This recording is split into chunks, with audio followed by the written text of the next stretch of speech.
and Olivia. Hello, Clock Checker. Hello, CEO. Hello, MNC. Hello, Heyo, Baby Jojo. Hello, Destructiconka, Nobunaga, Nick Star, Victor. Hello, how are y'all doing? How are y'all doing? Yes, we are doing a floor stream. Kisley, we are doing a floor stream. And I have Squash with us. Yesterday I went to the grocery store and I saw that big barrel of squash. Fall, winter squash. So excited. And so I bought my first little squash haul of the season. I have 2 delicata squash and a big old Hubbard squash. And today, first I'm just gonna make some sounds with them and stuff. But after I'm done making sounds with them, I'm going to cut them open and take out all the seeds and probably chop the delicata squash into cubes. The Hubbard squash I'm gonna try to just have, but we'll see how that goes. Hubbard squash is always a little bit difficult to deal with. And the seeds I'm going to kind of rinse in this bowl of water and try and get some of that squash gunk off of them so that either later tonight or tomorrow, probably tomorrow, I'm going to bake them, the seeds, so that I can have squash seeds. Because I love squash seeds as a little snack, you know what I'm saying? And then I'll have the cubes for, eating at other times. But, yeah, I was thinking about doing this today, and then time passed, and I was like, oh, well, I'll just do it tomorrow. And then I was like, wait, I could do it during my stream. I can share this journey with everyone. Why would I not do that? A little themed moment. Do you also like roasted pumpkin seeds? Yeah, roasted pumpkins, same thing. Different squash seeds, pumpkin to delicata to Hubbard. The seeds are a different size, but they're the same. They taste the same. And, I'm gonna bake them all together. There's not really any difference between them. Well, actually, I'm gonna amend that a little bit. Pumpkin seeds are, the pumpkin seeds that you buy, yummy pumpkin seeds in a bag that are already edible, they're green. I don't know where those come from. I'm gonna be real, I don't know where those come from. Because we've all cut open Halloween pumpkins before. Those seeds are not green. They look like these seeds. And like these seeds, they are not green. Not my pumpkins? Do your pumpkins have green seeds? I don't know. I've never cut open a pumpkin and had it have green seeds. I don't know where those seeds come from. Those ones do taste really good though. They're delicious, but I don't know where they come from. My pumpkin seeds are slightly orange. Yeah, I would say that that's normal as well. They're like the pumpkin color. And even Hubbard squash. This is a green squash, but this has white or beige tan seeds. So I don't know where those green seeds come from. Someone should figure that out, honestly. Pyrosocial and Azazel. Thank you so much for your subs. It looks like I might have missed one earlier as well. Let's see. Dusk Bay. Thank you for your sub. Dusk Bay. Pyrosocial and Azazel. Thank you.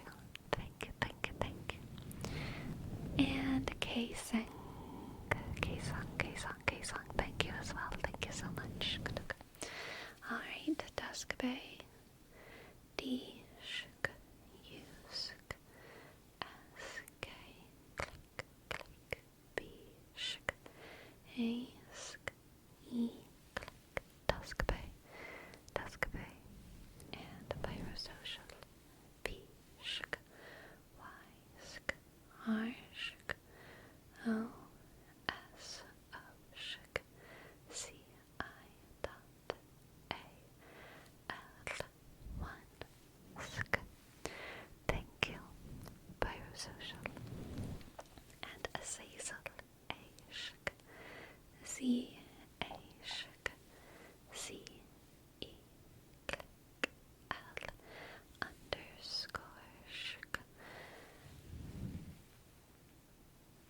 says T-R-T, shk, R, click, and K, song, song, song, K, shk, shk, A, click, E, shk, S, A, shk, and K, G, click, S, A, shk, and K, G, shk, S, A, shk, and K, G, click.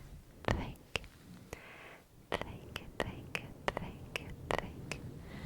Oh, unstable with the intel. Apparently those seeds are green because of a genetic mutation that boosts chlorophyll production.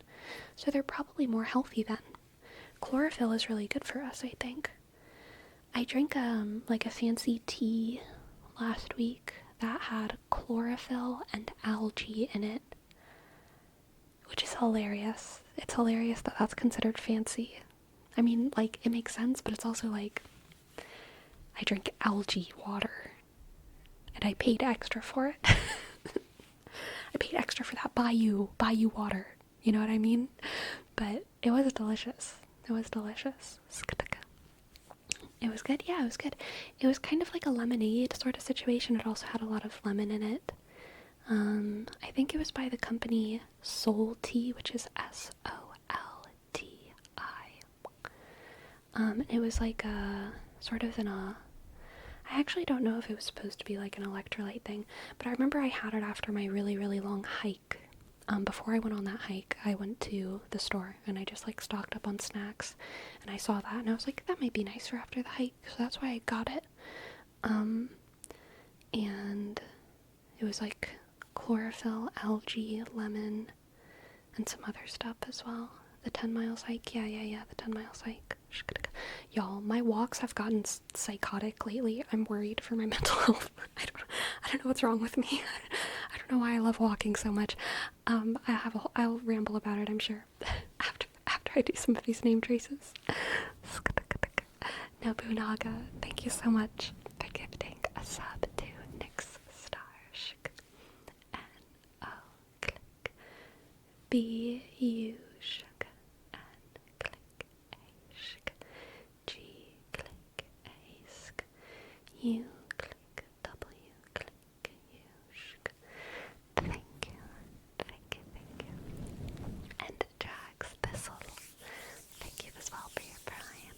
Thank you very much. J, click, A, sk, G, S, underscore, T, click, H, I, dot, S, D, click, L, E, sh. Thank you, thank you, thank you, thank you, thank you, thank you. So yeah, I've been walking a ton just this week. I don't know what's gotten into me. I mean, I kind of notice that I go through phases. I've always loved walking. I like, that's never going to be really a phase that ends. But, you know, what goes in phases is like the frequency and intensity of that walking. And in the past, like, 7 days, I've gone on very, very long walks. I think like five out of those 7 days. And when I say very, very long walks, I mean like each one is probably like at least six or 7 miles. But it's been so peaceful. It's been so peaceful. And I found like I've talked about it a little bit, but I found like a new trail near where I am, and I really, really like it. It's just so pretty, and there's a lot of kind of new trails that I want to explore around me. Yeah, eating up the silence lock checker, truly. I just feel so myself whenever there's only one thing to do, and that thing is walk. I don't know, it's like there's just no distractions, and so I get to enjoy the world, and I get to be very immersed in my own head and my own thoughts, and it's just so very, very, very peaceful. Sour Milker, thank you for your sub. Thank you, Sour Milker. S click O U sh R M I dot L K sh E R. Yes, vibe with the world and relax. So these are called delicata squash. Delicata squash. And a lot of times they're just colloquially called peanut squash, but these are my favorite squash because they're a very manageable size. As far as the squash that I've tried, Hubbard squash is my favorite tasting squash, but they're so big and so unwieldy, and also you can't eat the skin, so it just knocks them down a couple points. The flesh is so delicious. It's definitely my favorite flesh, but like, they're so much work. But these, you can eat the skin. They're one of the only squash where the skin is very, very easily digestible for most people. If you've trained your body to digest very, very fibrous things, you can sometimes digest the skin of acorn squash and some other kind of thin squash. But without training, most people don't have too much of an issue with a delicata squash skin. Spaghetti squash is like, that skin is like one of the hardest skins to get through. No one can train themselves to eat spaghetti squash, I don't think, unless you cook it for an extremely long time. Hubbard squash is also really, really thick. So I also have a peeler. I've never peeled it before. Usually whenever I've baked it before, I've just cut it down the middle and then scooped it out from the inside like I would a melon. But I'm gonna try and peel this one and cube it and see if I can have success with that.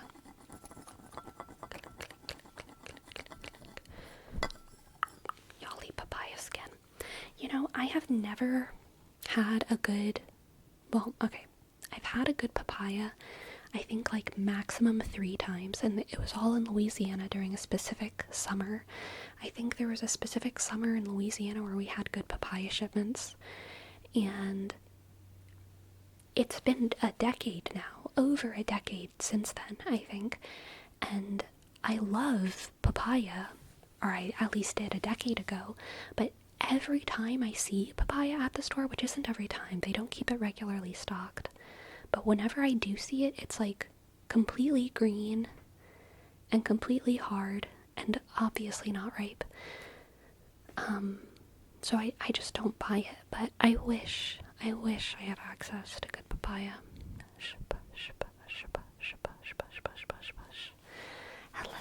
Hello, Broom. Just gonna be passing to see you for a sec at least. Power outage is extended for a week. Jeez, I'm so sorry, Broom. That's rough. Y'all should try McLaren papaya. I don't know what that is, but sounds very cool. Oh, sorry for the bonk. So many people hate it for the flavor. I love the flavor of papaya. Papaya is so good. I don't see how you could hate the flavor of papaya. It's so sweet. It's like so sweet and so mild.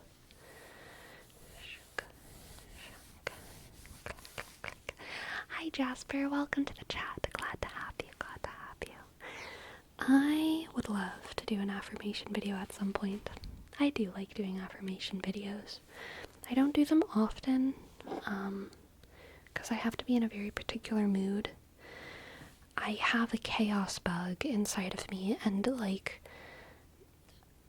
sometimes I'm like, I'm in the mood for an affirmations video, and then I start recording it, and then I just start being like sarcastic, like in the middle of the recording, and I'm like, darn it, I'm missing the point of my own work right now. So I really do have to be in a particular mood to do an affirmations video without falling into irony poison brain rot.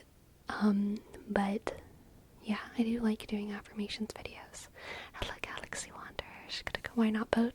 I mean, that is a lot of what my channel is, so both is definitely what happens. We're close to 200k. I know, Nobunaga. I was actually thinking about that today.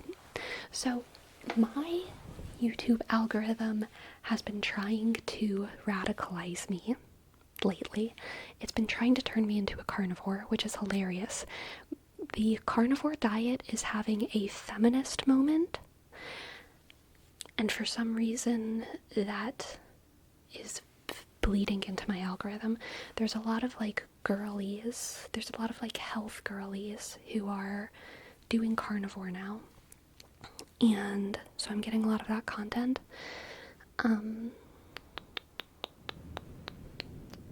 You getting Liver King? Oh no, I'm not getting any Liver King ads.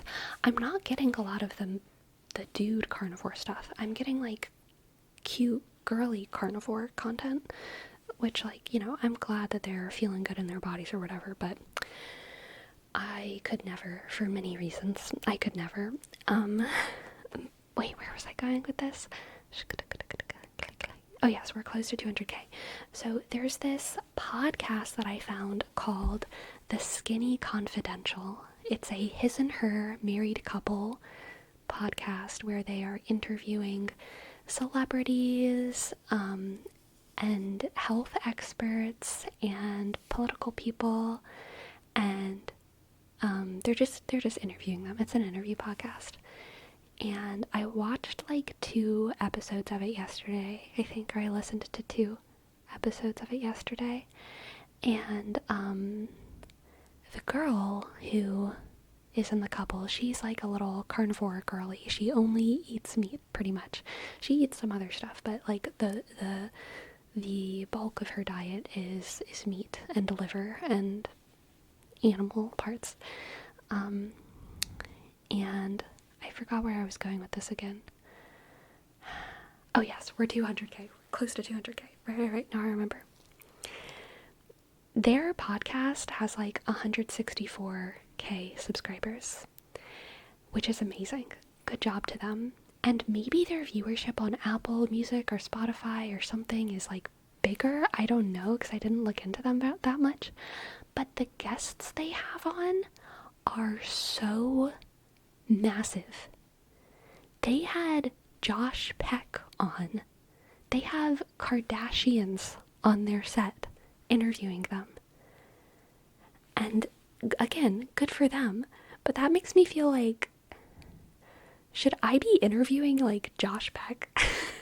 I don't want to. I'm not a massive fan of Josh Peck. But like, you know, like, should I be having access? Should I be connected? Because I'm not connected, y'all. I don't know anyone. There's like, I know like 5 people total in the entire universe. I don't know how they're doing it. It's amazing. ASMR collab with Trisha. Yeah, that would be something. Honestly, I would do a Trisha collab. I feel like she wouldn't like me very much. I would be intimidated by her. I don't know if I could handle her in real life. Sleepy, you don't know, but your channel is popular, TBH. You have gates open with any streamer. I don't know. I don't know. I mean, streaming, I kind of feel like I'm much smaller on Twitch than I am on YouTube. Like, I have very good viewership on Twitch, but I feel like I definitely am not the level of Twitch streamer where I can like reach out to big streamers and like talk to them. I'm like a Twitch streamer that's like making it, but I'm not like big. I'm just like making it. That's how I feel on Twitch. And then on YouTube, I feel like I'm doing pretty well on YouTube. I'm like getting the content out there, and it pretty fairly consistently. My My view counts are pretty okay, pretty good, pretty proud. But yeah, I don't know.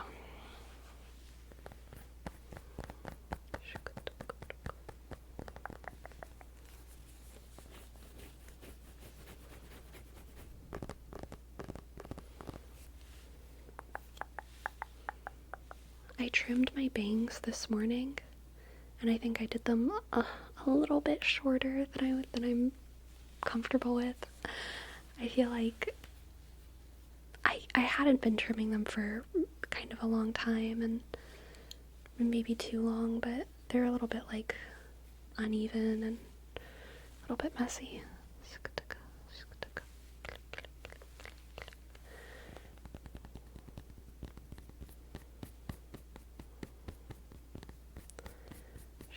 Hello, Isolated Matrix. Hello, welcome in, welcome in, welcome in, welcome in.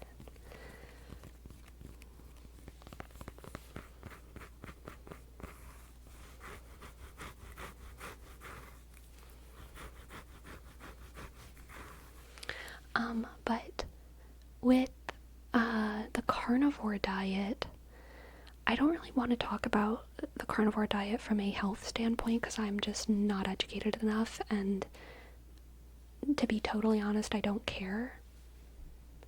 Maybe I should, like maybe I really, really should, but I don't. I don't. And yeah, but I think that what is very interesting about the carnivore diet and about vegan diet and about other diets is that there's a aspect to our diets nowadays that is political. Like when someone says they're on a carnivore diet, I assume things about their politics, and my assumptions are correct. You know? Which is weird. That's weird. And the same assumptions aren't as people who are vegan can sometimes be like very liberal, very lefty, but there's also a lot of like hippie, politically uninvolved, like just hippie vegans. And so veganism isn't as strictly politically coded, but I feel like the carnivore diet is.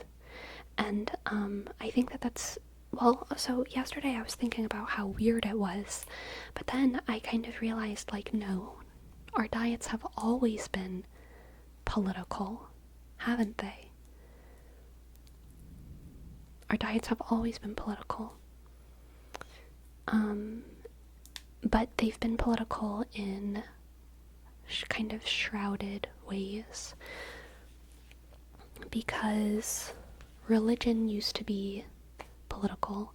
In a large sense, religion is still political, right? But it used to be central. I mean, people didn't have political ideologies in the old world as much as they had loyalty to their people and their religion. That was, people didn't think about, in like the 1400s or whatever, people weren't thinking about political parties. They were thinking about what their religious ideology was and what their home nation was.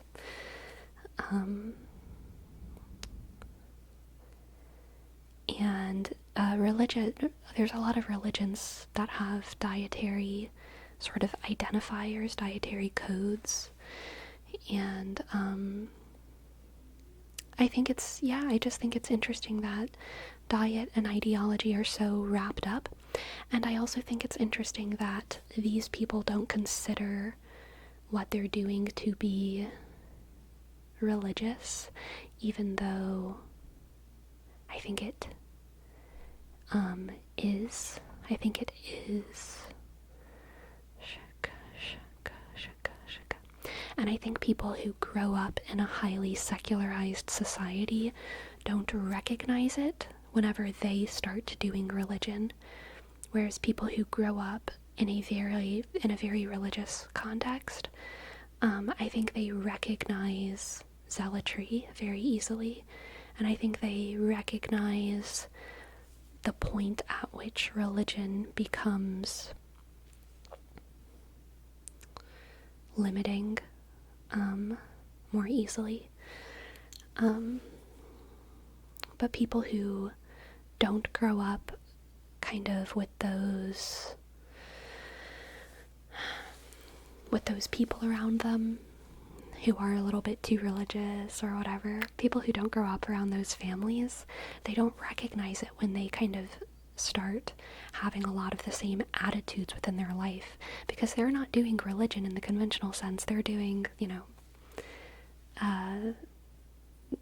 the carnivore diet or the paleo diet, or they're doing conservatism, or they're doing liberalism, and there's non-religious, secular ways to do all of these things, but there's also a religious way to do them. There's a religious way to do them, and there's a zealotous way to do them, and I think people who grew up without a religious context, they're not as good at recognizing religious instincts and religious zealotous,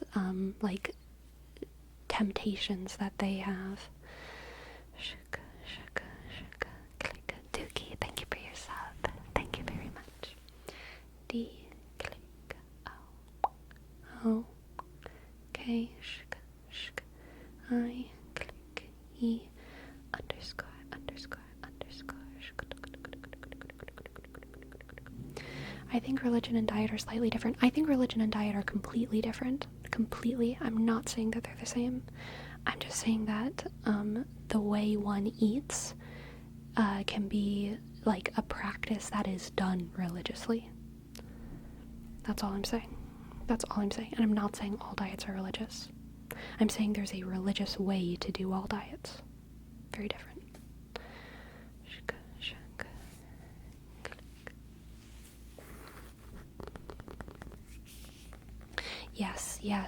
Yes, record head, you are hitting the nail on the head right now. Politics in general politics are generally religious. Being part of the music scene after growing up Christian made me realize how religious non-religious groups can be. Yes. And people who grow up religious can realize how religious non-religious groups can be. But people who grow up, in my opinion, in a completely secular environment, people who grow up believing themselves and believing their parents and believing their community to be atheist, it's hard for them to realize, to notice religiosity whenever it's not centered around a god.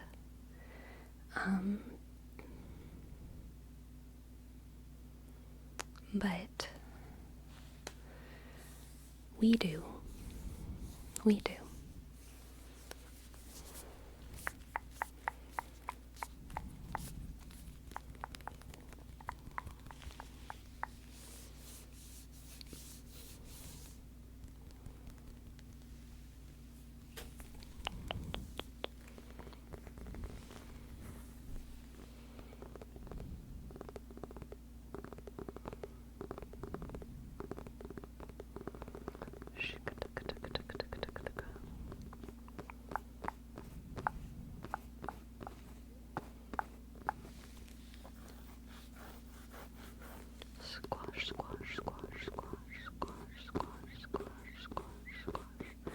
Yes, that is what I mean.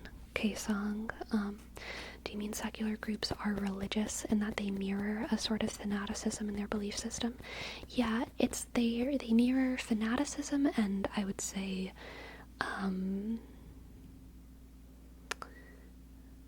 well, yeah, I think fanaticism is probably actually a better way to say it than anything I was thinking.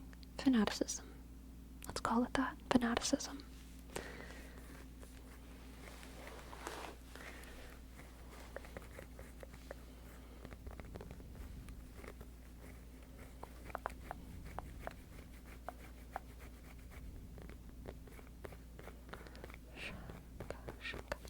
Yeah, record head. I agree with you there as well. I'm still Christian myself as well. But I see a lot of similar ideas around conservatism and even leftism that are similar to religion. Strict rules, often hatred against other belief systems, and extreme dedication to said group. Yes, this is very, very true.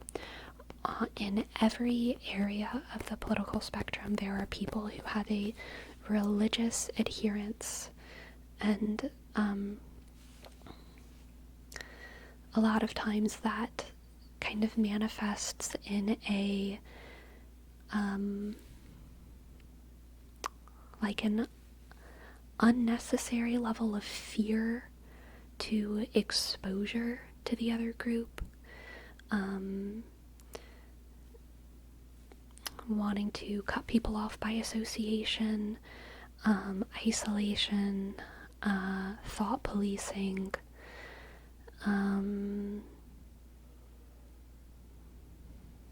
general fanaticism.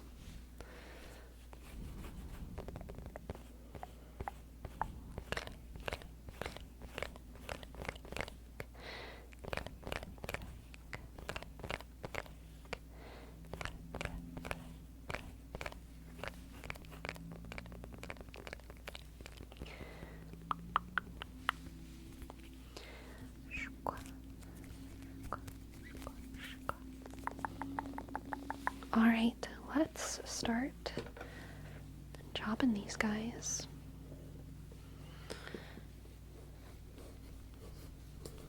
I'm cutting them under the thing because honestly my knives are very blunt and I don't want y'all to see me struggle.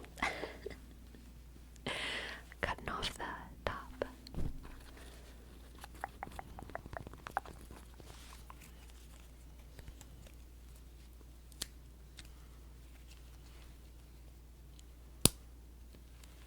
That might have been loud.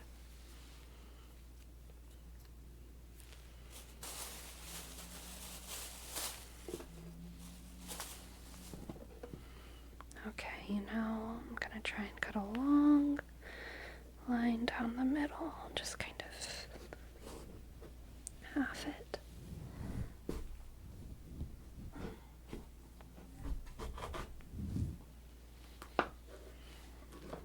Okay, y'all ready for this?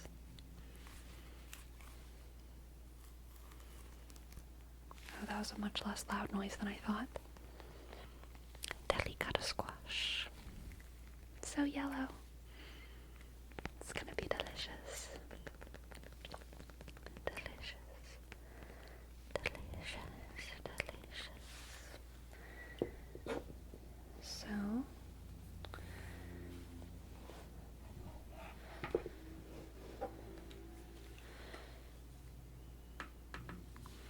I'm gonna scoop out the spoon with a spoon.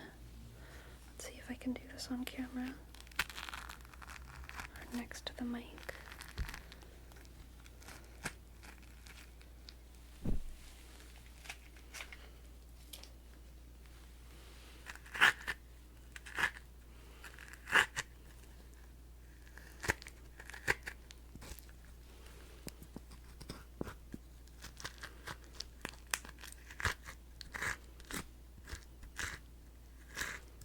Making sure to get all the seeds out.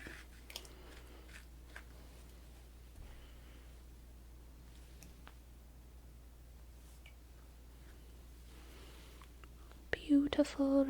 I'm not even gonna cube this one actually because it just came apart so easily, and I'll be able to bake it just like that. Sleepy, is that a wooden spoon? Yes, it is a wooden spoon. It is a wooden spoon. Alright, now let's do the other half.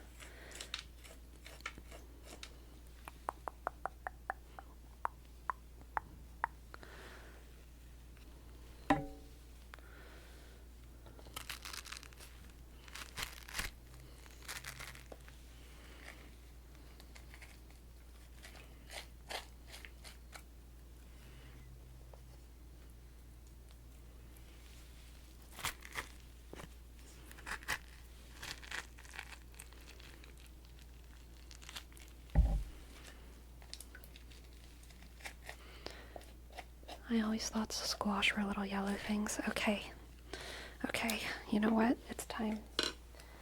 There's so many people who don't understand what squash is, and it's because it's a highly, highly regional term. Alright? So I will tell you,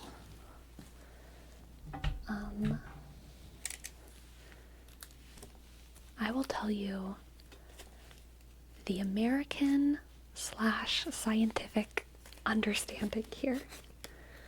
Okay? There's gourds.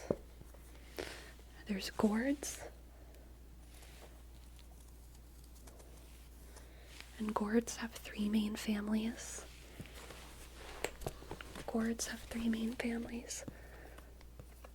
Melon, summer squash,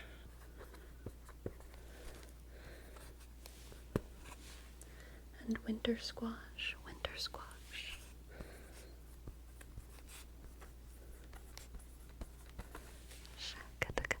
The original chill. Thank you so much. Thank you so much for your tip.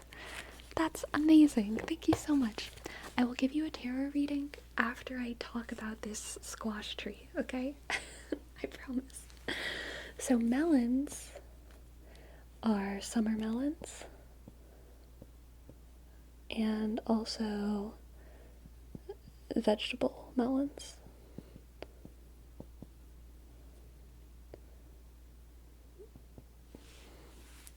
Vegetable is not a scientific word, it's a culinary term, but this is a cucumber, okay? Cucumber is a type of melon. And then the summer melons are honeydew,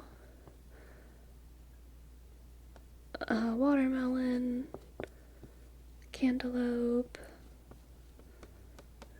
and there's a couple other, but they're generally kind of variations of cantaloupe, honeydew, and watermelon, okay? Summer squash are has two C's, zucchini and yellow squash. These are the two most popular types of summer squash. Zucchini and yellow squash. Winter squash are pumpkins, spaghetti squash, acorn squash, delicata squash, Hubbard squash. There's a ton of different winter squash, and a lot of times at the store they just throw them all into a big pot, and they're just like squash $1.64 a pound. You know what I mean? Except for pumpkins. Pumpkins get special treatment in America because they're the Halloween squash. And all of these things are gourds. Yes, all of these things are gourds. Now, in other countries, winter squash is all called pumpkin. Okay? In other countries, winter squash is all called pumpkin. So this would be called pumpkin, and this would be called pumpkin, and all winter squash are called pumpkin. And that confuses a lot of things, because in America, pumpkin is just the orange Halloween thing. Most people do not call this pumpkin. But it is cause for confusion. It's cause for confusion. Cameron, thank you for your prime.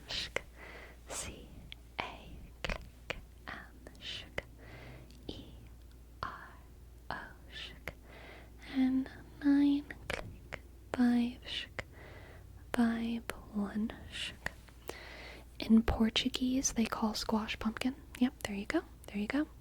Yes, that's why we have so many types of pumpkins in the shop. They throw them all in the same box here. Right. Exactly. And you can tell they're all gourds. All of them have the same, are very similar seed structure. So of all of these, winter squash have the seeds that taste the best. They have seeds that look, something like this, right? Something like this.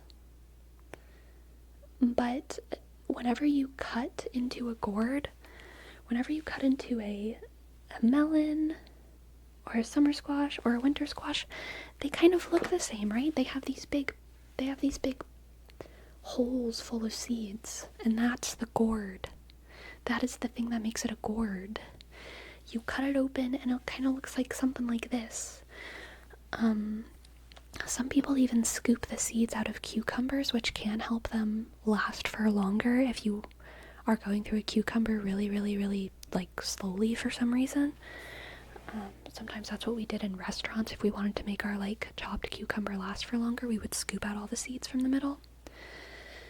So yeah, papaya have the same thing. Yes, papaya are melons. Papaya melon.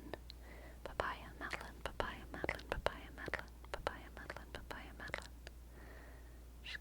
Papaya, yes, are melon, which means that they are in the gourd family with the cantaloupe, the honeydew, and the watermelon.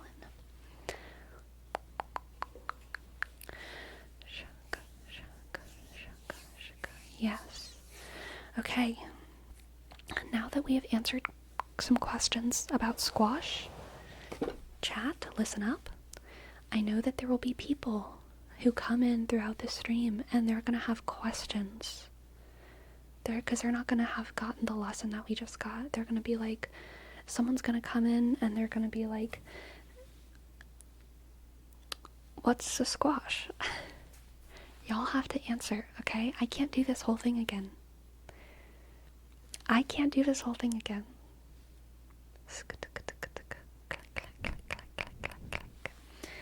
Alright, now let's do a reading for the original chill. Let's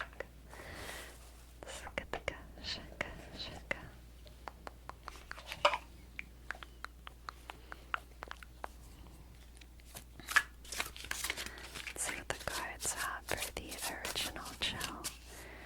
The original chill, the original chill, the original chill, the original chill.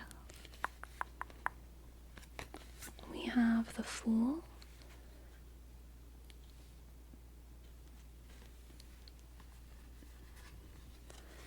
The Knight of Swords. And the Five of Cups. The Fool, the Knight of Swords, and the Five of Cups. Let's see. Oh, the original chill. You might be rushing into something out of probably some kind of reactionary urge. The Knight of Swords is very confrontational.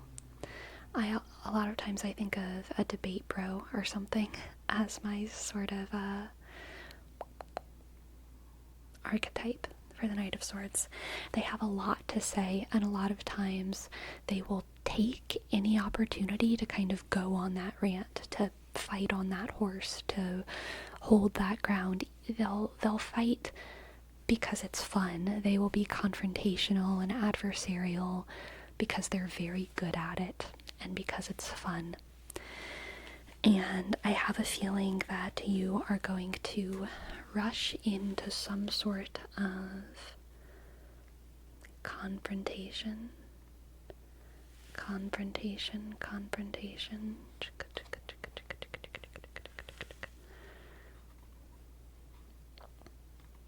And it's going to end in the loss of something that shouldn't be lost. Kind of a what do you call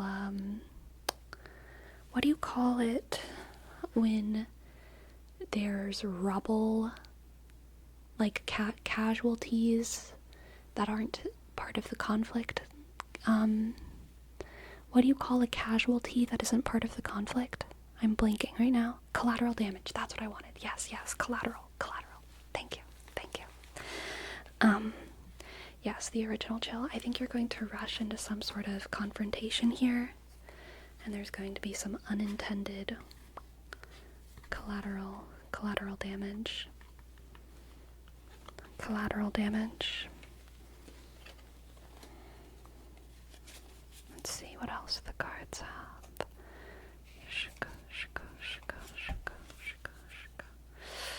Oof. We have the 5 of Pentacles, the 4 of Cups, and the 3 of Pentacles. Oh gosh, I'm so sorry, the original Jill. This is not the happiest reading.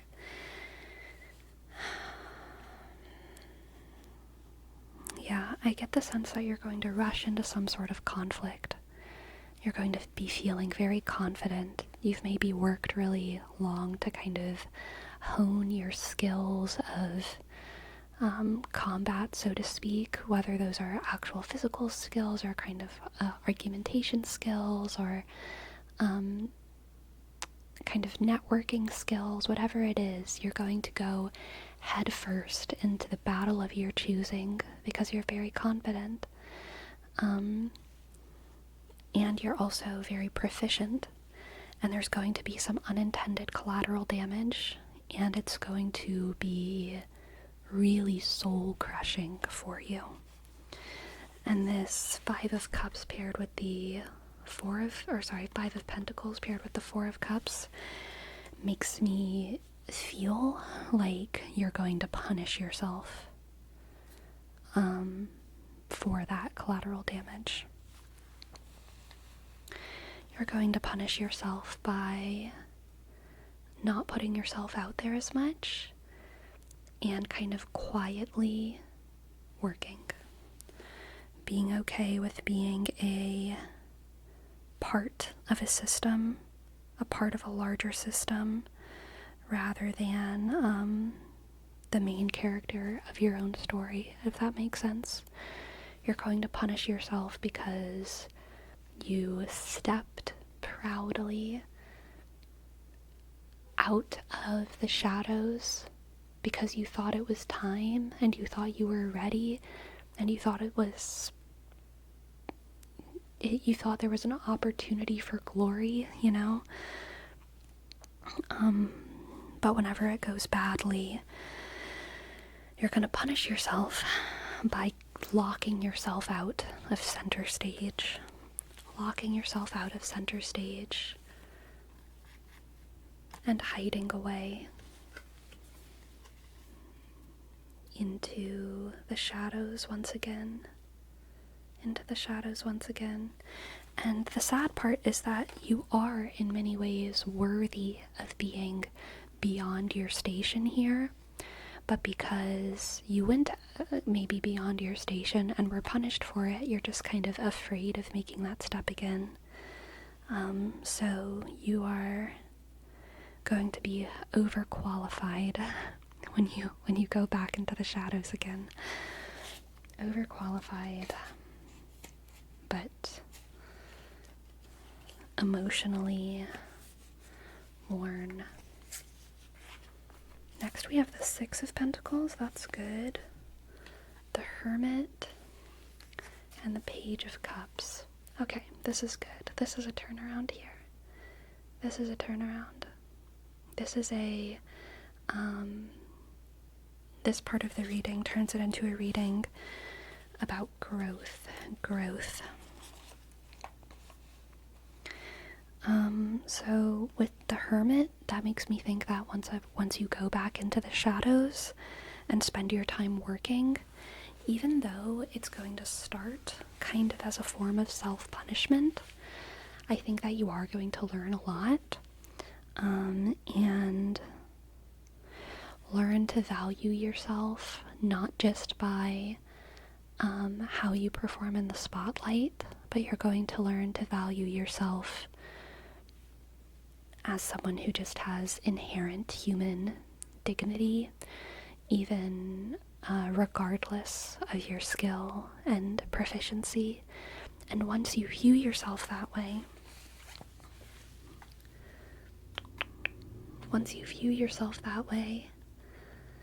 the kind of karmic lesson will be learned, and success will become easy, and it won't be the kind of success that you have to reach for, like the Knight of Swords. It'll be the kind of climbing the ladder that just happens naturally because you have proficiency. And good things come to those who wait and those who are worthy.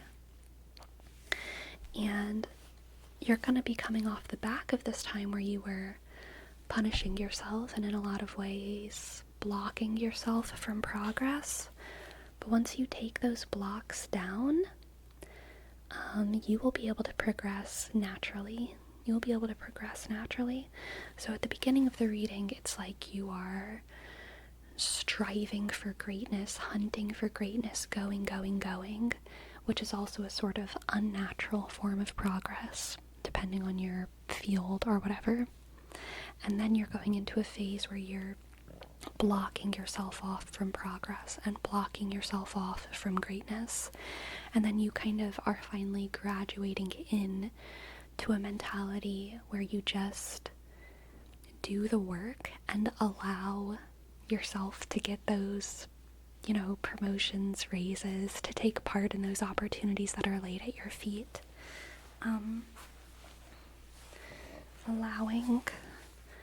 Allowing the good news to enter.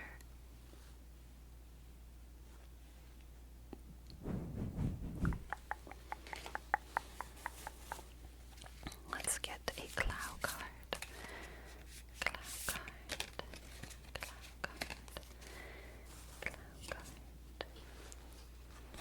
Ah, the maze.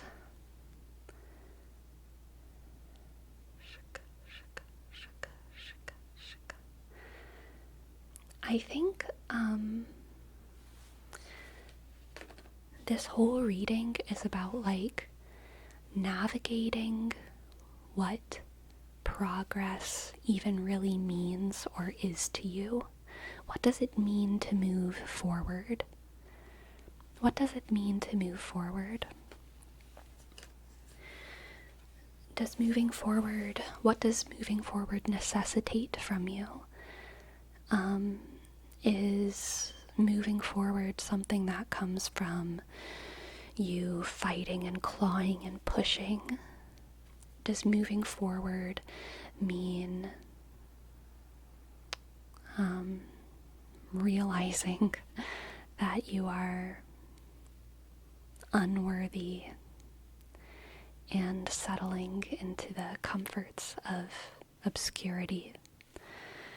Or does moving forward mean walking slowly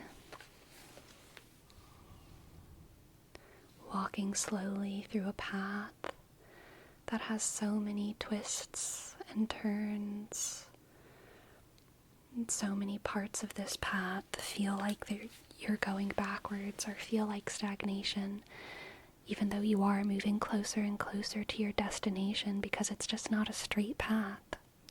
It's a maze, and every step, even a step that is south when you're trying to go north, if it's in a big maze, you're still moving closer to your eventual goal.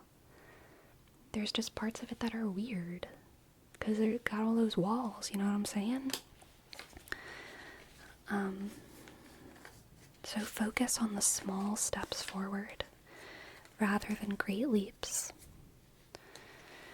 Try to avoid punishing yourself for moments that feel like failure, and try to avoid clawing after greatness in a way that doesn't respect the history and future of your own journey. It's all about the journey. Exactly, Abdul. Thank you for letting me read for you the original Chill. I really hope that resonated, and I hope that you enjoyed, and thank you so very much for your tip. Thank you. I really appreciate it. Now, let's get these cards away from the squash. I want to clean out the inside of this squash just a little bit better. Sorry for the bulk. Can y'all smell it through the screen? It smells very squashy.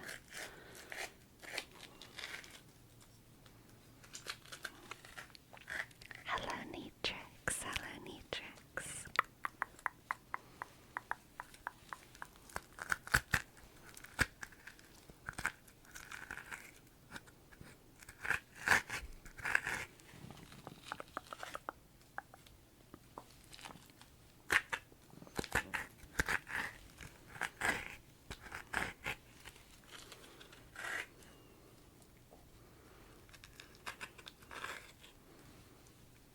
Alright.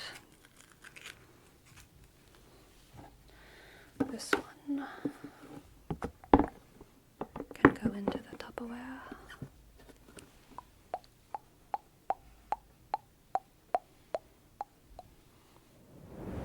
Have you ever had gem squash? I don't think so. I will look it up. I will look it up. I love squash. They're my favorite food group. Really, gourds are my favorite food group. But there's so many different types. And I definitely have not had them all. Oh, okay. They look a lot like acorn squash, but they are different because they're round.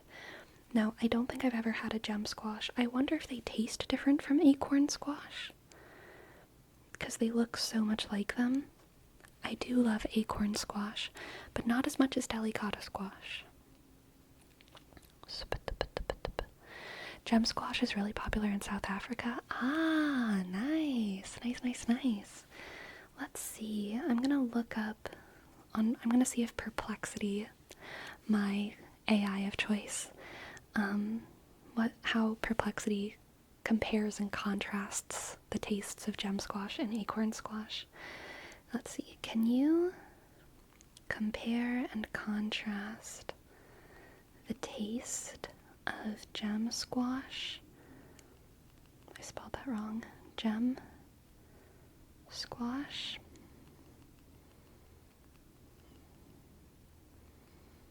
and acorn squash. In South Africa, do you eat the skin at all for the gem squash, or do you do away with it? Or do you prepare it in some kind of special way? I'm always curious about skin eating. Gem squash and acorn squash have distinct flavor profiles. Gem squash, typically smaller with a buttery, mild taste, has a tender texture and is often described as slightly sweet. Its flesh is light-colored and can be enjoyed stuffed or roasted. Acorn squash. This squash is sweeter and more fibrous, sometimes stringy, with a thicker skin. It has richer flavor that holds up well in roasting and stuffing. Okay, gem squash sounds better than acorn squash. The skin is very tough. I think it's used from time to time, but usually not eaten. Got it. Both squashes can be used interchangeably in some recipes, but the textures may influence the final dish. I love a good creamy squash, okay? I love a creamy squash.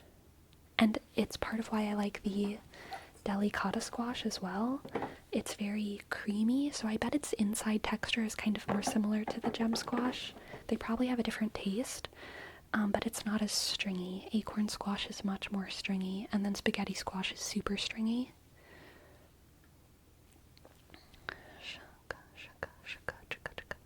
Have any of you had the butternut squash mac and cheese from Trader Joe's? I have not.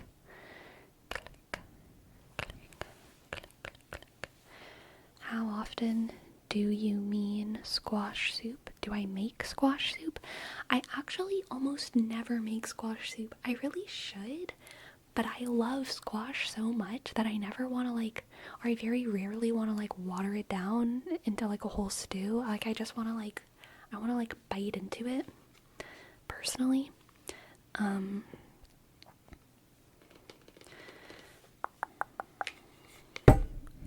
so sorry. I'm just a bonker. Even the creamy squash soup. So sometimes I buy butternut squash soup, like broth or like base, and I'll add stuff to it. But I definitely prefer just roasting my squash and eating it.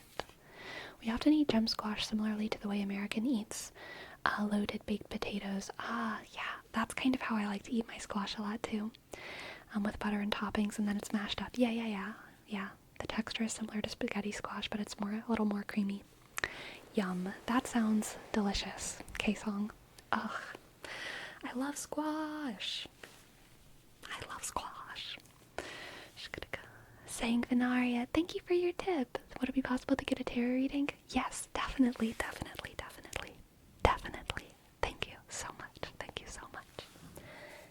so much. Thank you so much. Yeah, Shoe Grant. I do something pretty similar. So, like, a lot of times, what I'll do is I'll get a pan, an oven pan, and I'll put a little bit of water, like, maybe just water up to this first line or so, less than an inch, probably more like a centimeter, maybe even less than a centimeter, I don't know, of water at the bottom of the pan. And I put these just as they are, face down in the pan, and I put them in the oven. So I'm kind of steaming them in the oven, but I just put them in the oven until they turn soft and squishy. You really don't need that much water, just enough that it doesn't like burn the bottoms basically. Probably even less, less than I said. Just like a tiny little bit. And then I put them in the oven, and I don't time it because it's always different depending on how much squash I'm doing, but I just do it until I open the oven and I can stab a fork through it really easily until the fork just slides right through. Alright, let's see what the cards have for Song Venaria.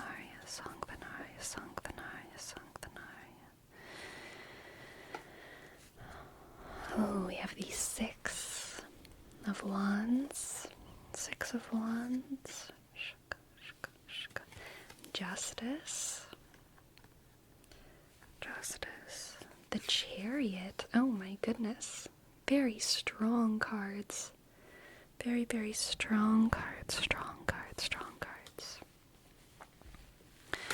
Alright, so to start, that's what we have. The Six of Wands, and Justice, and the Chariot. I think that you're going to be, people are going to recognize your strength and your success. Whenever I see the Six of Wands, I always think of applause, and specifically I always think of like soldiers returning from war and like walking through the gates of like their like village or something, and they're on their horses, and like everyone is like yay and like clapping and like throwing flowers on them and stuff. I always think about that. I don't know why, that's always what I think of, but yeah, I think of like public recognition, applause, and yeah, public recognition for something great that you did do. With Justice and the Chariot, I get the feeling that because of that public recognition, it's kind of going to jumpstart a lot of forward momentum for you, and it's going to kind of give you a platform to aspire towards dreams that you never maybe had the means to aspire to before. It's going to give you the means to enact justice in ways that you never had before. So, like, you know, in the current world, in the current state of things, we live in a world where, in the US at least, when people come back from war, they aren't granted very many privileges. But in the old world, in like ye olden days, whenever you came back as an honored soldier, you had access to everything in the village. You know, you were known as the savior of a people. And so you had your pick of where you wanted to live. You might be granted a land and a title if you asked for it.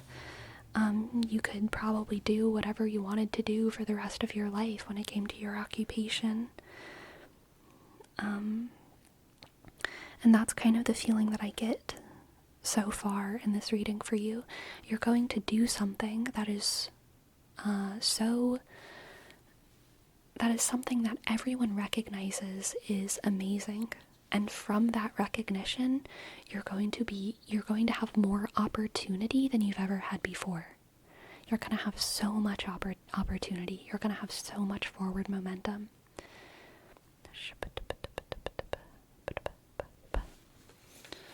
Let's see what else we have.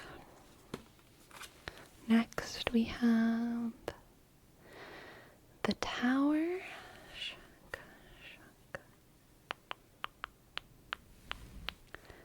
And the High Priestess. Oof. This is strong, Song of Anaria. Strong aura, okay? Strong aura in this.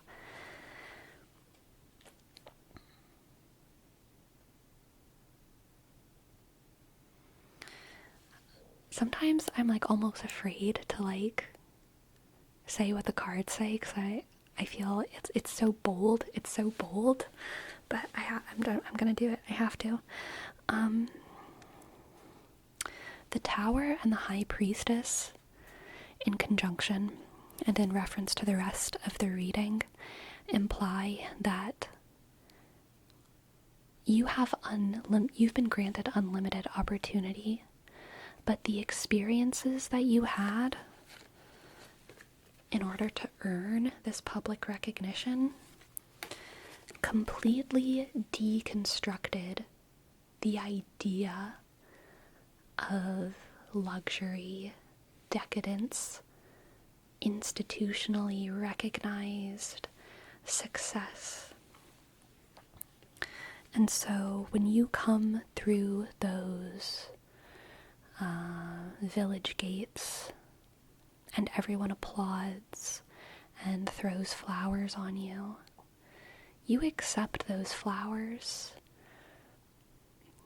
But when the king says, okay, where do you want to live? What you say is, the war has taught me that I am more human than I am Venetian or wherever you're from. I am more human than I am French.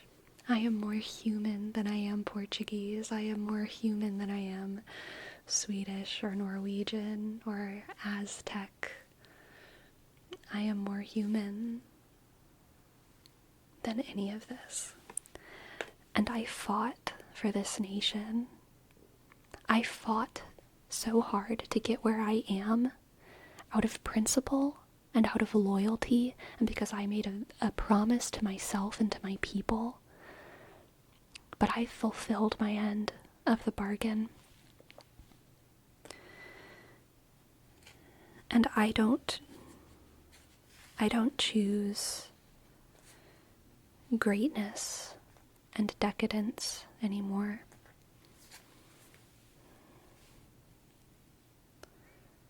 Maybe I used to want those things. But what I choose now is wisdom. The path of wisdom and the path of identifying with the greater humanity. And obviously I'm using like a war metaphor for all this, but this doesn't have to be about war. This can be applied to your occupation or some form of labor that you do in any way.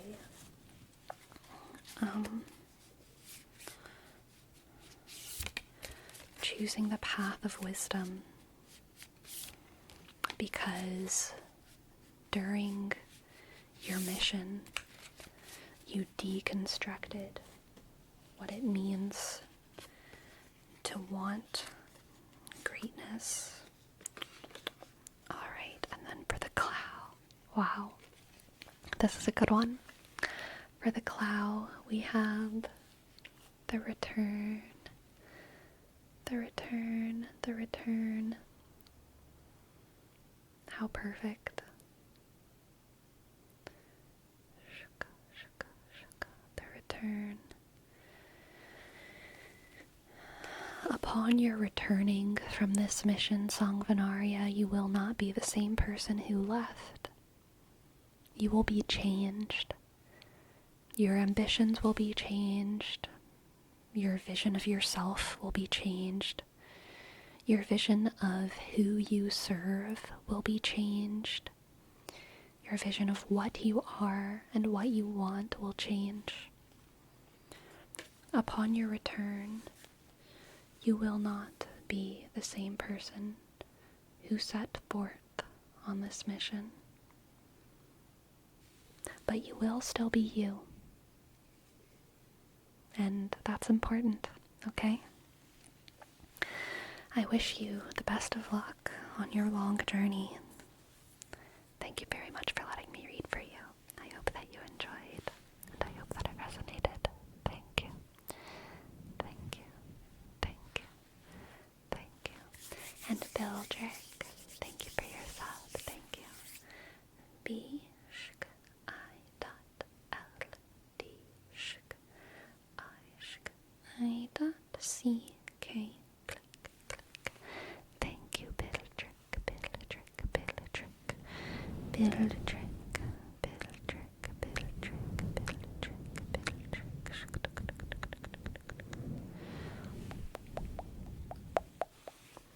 Alright. Time to cut another squash. Delicata squash. Delicata squash.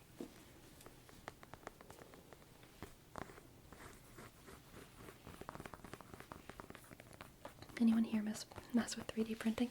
You know, I've never messed with 3D printing, but I remember, like, my mom, the year 3D printers came out, she was like, this is gonna be the future. I should buy us a 3D printer because these are gonna be the future. But they were obviously ridiculously expensive, so we didn't buy one, but she was so right. I applaud my mom for being, you know, so on it.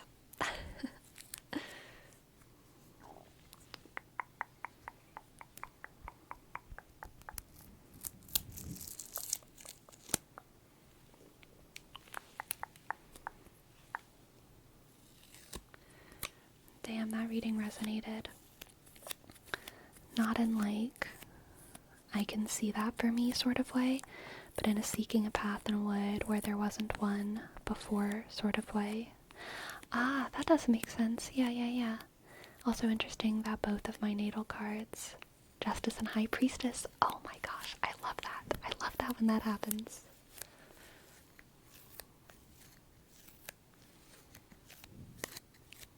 Sticky, sticky, sticky, sticky, sticky, sticky.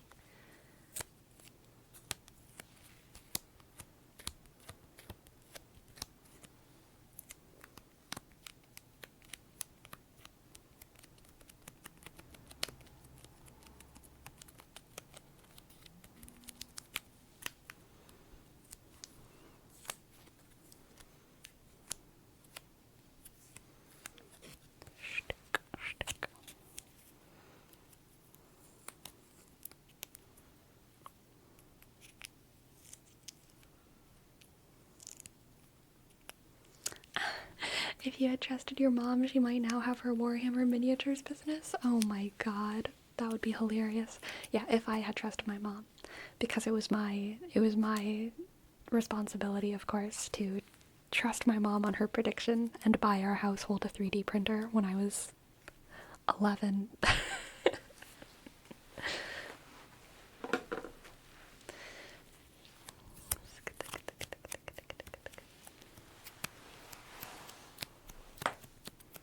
Oof, that was my hip.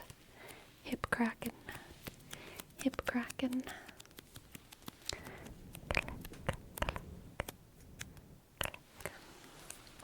I have no idea how old I was whenever 3D printers came out, but I feel like I was pretty young when they first came out.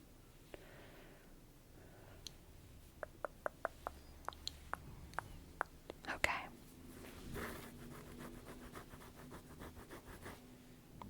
Squash time. A squash time, but time to cut the squash. Time to cut off the top of the squash. Cut.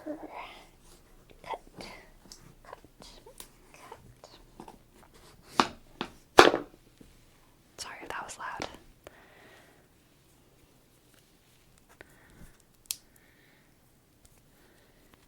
Cut off the top of the squash.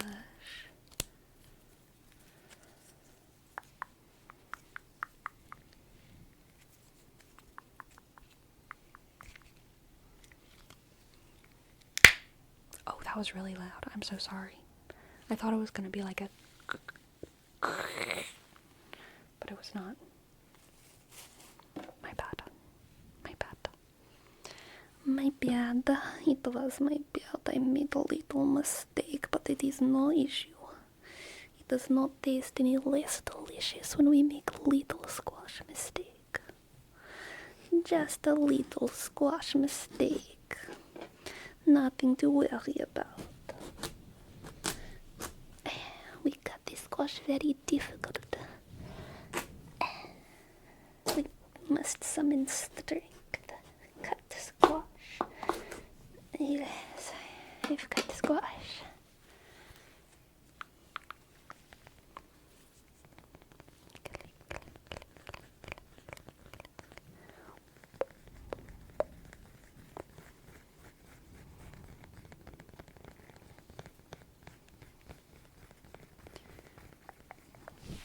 Hey, I have a question about the Russian mafia.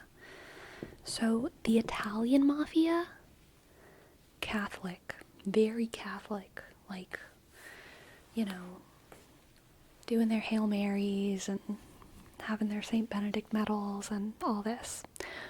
Was the Russian mafia Catholic? Orthodox? Or were they not religious? Did they have a vibe? Like a religious vibe? Orthodox? Were they like actually Orthodox? Like for sure? Or secular Jewish? Interesting. Oh, Gumi, thank you. Thank you, thank you. Thank you for your bits. Thank you, thank you, thank you, thank you. Thank you for your bits. Thank you for your bits. Thank you for your bits. According to John Wick. Is that James Bond? Are John Wick and James Bond the same thing?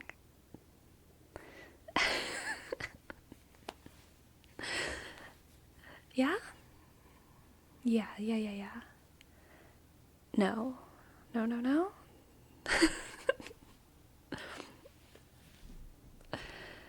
I feel like they're the same thing.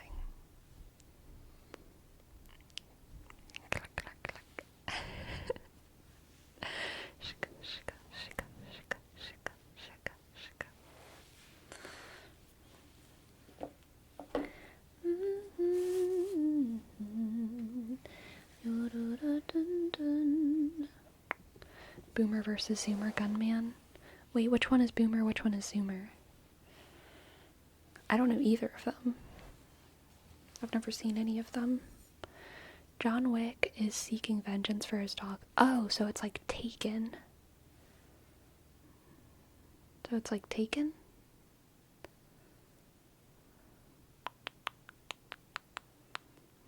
Boomer.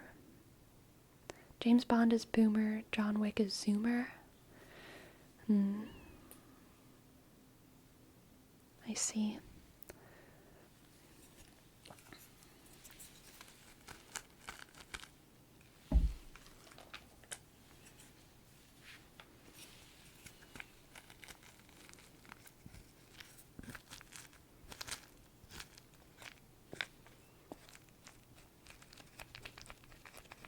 Juicy seeds.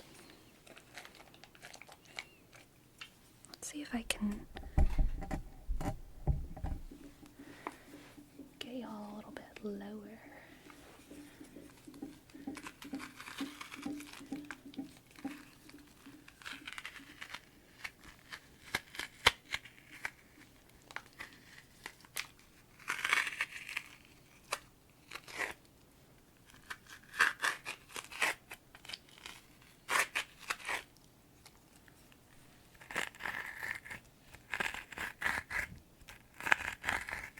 That's a pretty nice sound.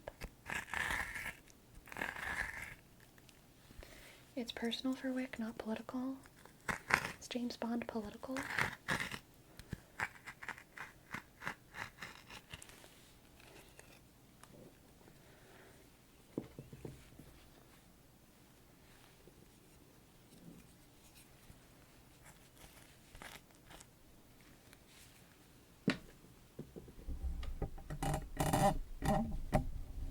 Today's full of bad mic sounds. I apologize.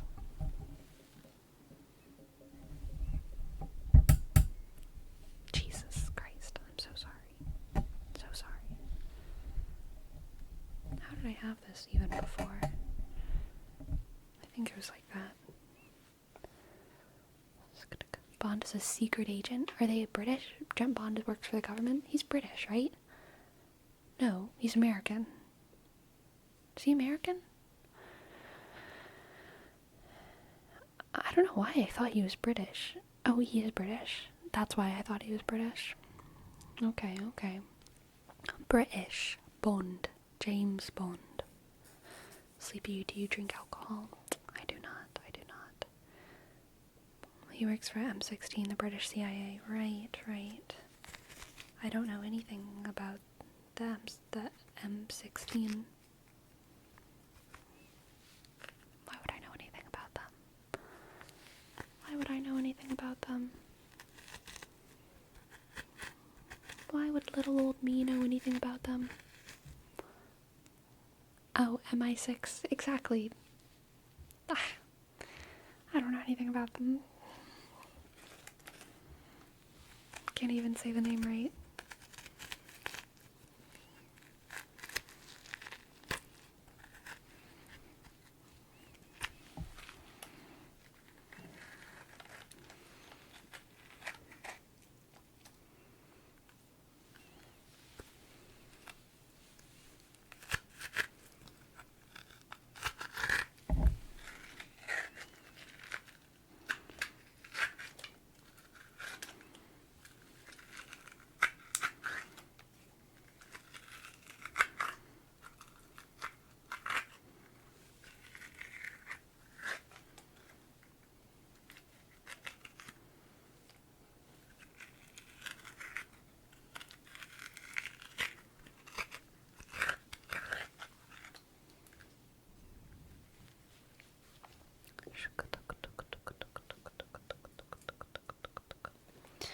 Two more perfect, delicious delicotta halves.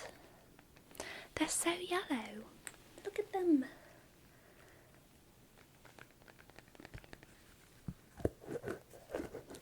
Oh my god, new trigger.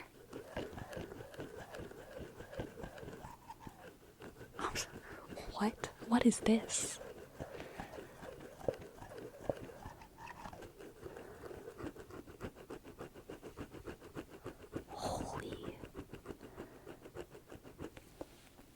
Holy guacamole.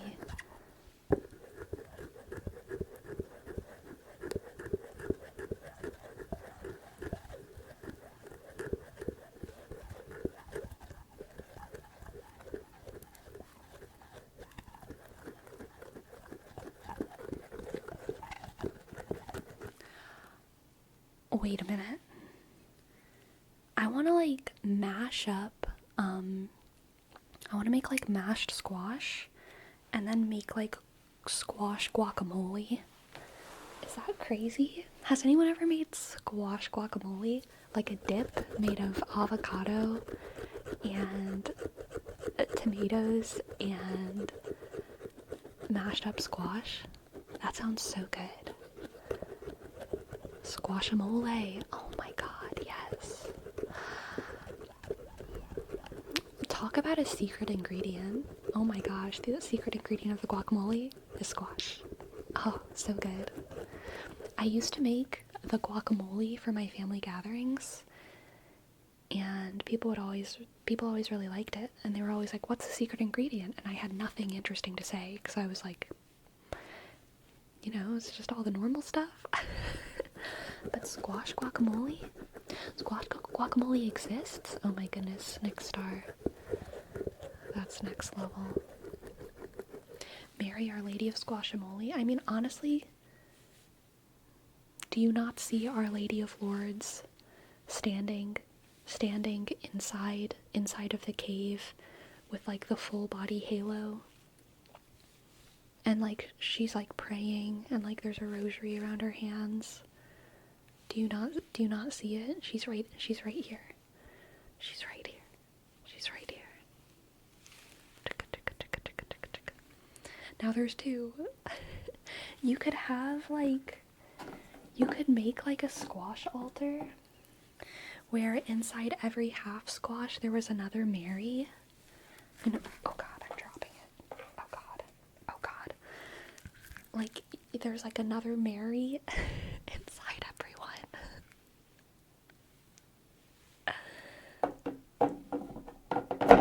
I think the Catholic Church would love that. Squalter, yes. Hello, Thunder White. Welcome.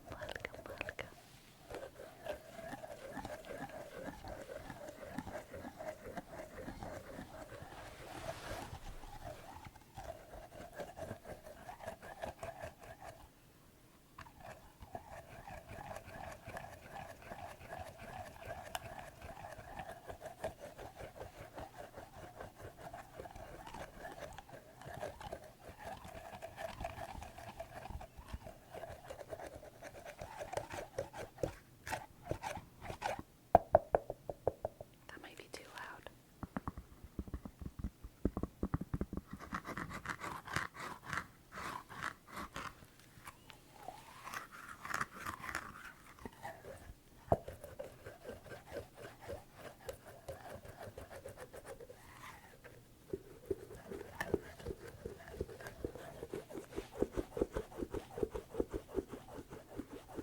Scrub-a-dub-a-dub, scrub-a-dub-a-dub. Yesterday was arm day, and my arms are sore. I feel it in my shoulders, I feel it in my toes.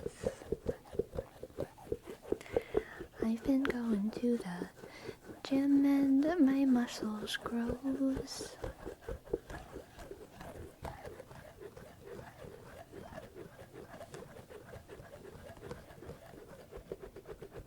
Welcome in, Hero Bree. Glad to have the honor of surprising you. Any new PRs? No, I was thinking about this yesterday. Actually, I was thinking about this today. I was like, maybe it's been too long since I hit a PR. Maybe I need to be doing something different, because it's been like 2 weeks since I've hit any new PRs, I feel like. Disappointing. We gotta pump the numbers up, yeah. Not even with the calf raises. So I'm gonna be real, I kind of feel like I could go harder with my calf raises, but I almost feel like I don't want to. I like that my calf raises are like pretty intense when I do like 12, I do like 13 reps, and then I do like 13 full reps, and then I do like 8 half reps, and that's like a set for me. So a set is like 20 reps, kind of, for my calf raises. So I could definitely go heavier with them if I wanted to do less reps. But I kind of just, I don't know why I haven't. I just feel like they're too crazy. I'm afraid of my limits. I'm afraid of knowing how strong my calves are, okay? I'm afraid of knowing how strong my calves are. I feel a little embarrassed whenever I leave the calf raise machine and like some really buff guy goes to the calf raise machine and he has to put it like 2 pegs lighter. Something about that is embarrassing for me. I think I'm embarrassed for him, and I don't want to make it any worse. My calves are too strong.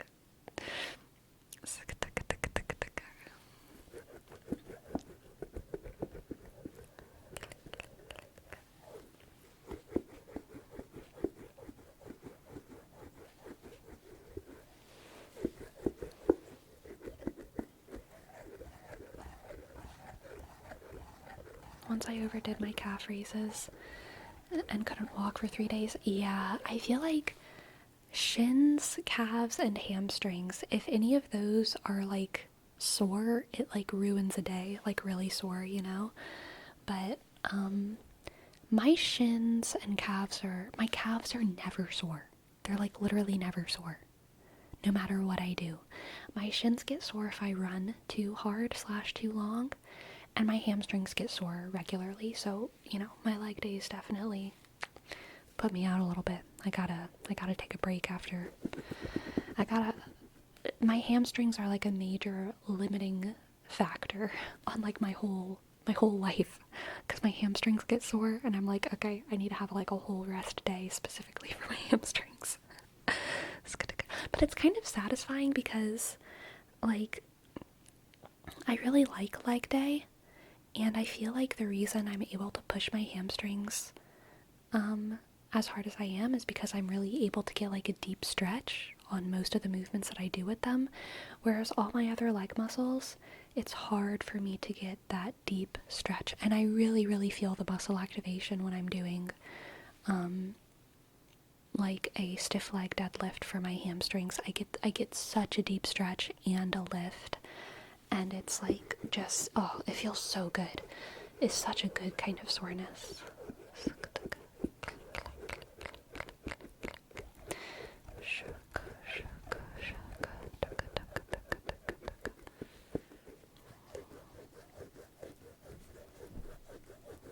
Calves recover fast though. Hamstrings definitely kill you if you overtrain them. Yeah. Yeah.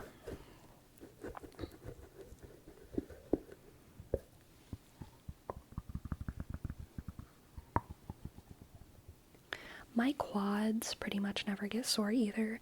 My glutes and my hamstrings get sore, but my glutes recover really quickly and easily because like in normal daily life, I feel like you're not often putting too much work on your glutes, so they recover fast, but they do get sore. But my quads almost never get sore, so I usually hit my quads like 2 to 3 times a week, doing like leg extensions. But I only do my hamstrings like maybe once or twice a week. I do my glutes twice a week usually.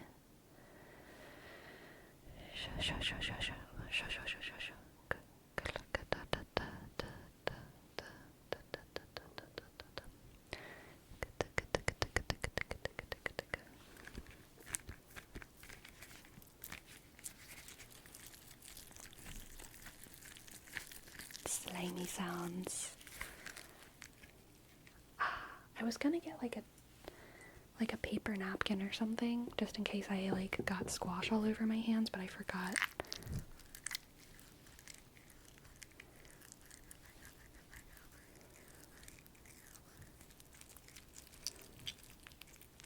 Let me know if any of these sounds are too gross, by the way.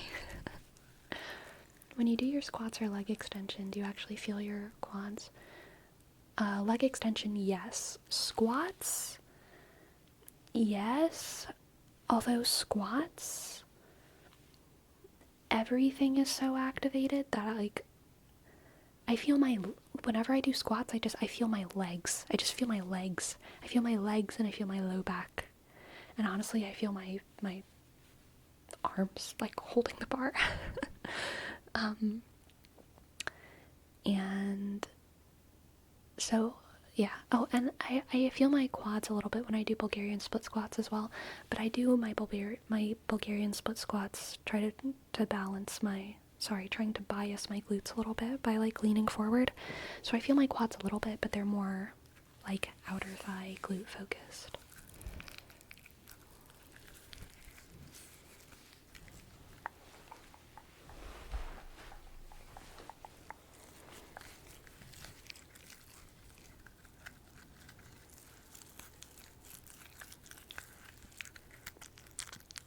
I don't know what your goals are, but I tried a book that helped me build a routine that got me from 365 to 305. So I've actually been thinking about this.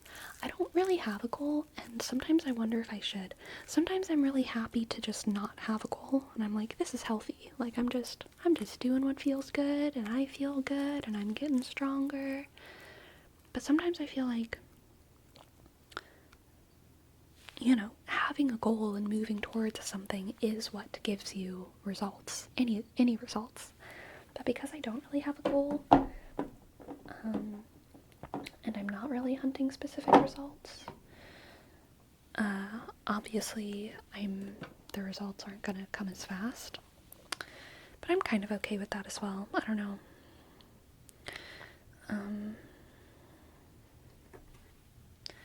Yeah. All my squash don't really fit perfectly well. Alright, now I have a bowl of squash seeds.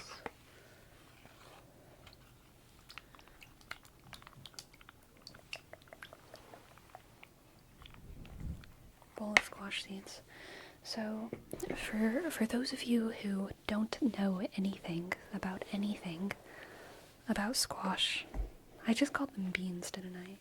I think maybe I called them beans by accident, but they're seeds. The reason that I put them in water is because I'm going to go in with my hands now, and y'all aren't going to be able to see it, I'm sorry, but I'm going in with my hands into the bowl, and I'm going to try and clean off some of these fleshy bits.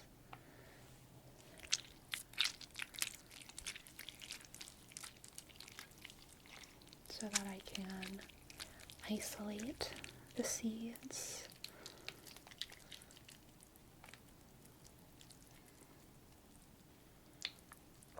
And, little known fact, these fleshy, soft bits, they're very, very soft on the inside of the squash. They're edible just the way they are. You can just eat them. I don't really feel like eating them though.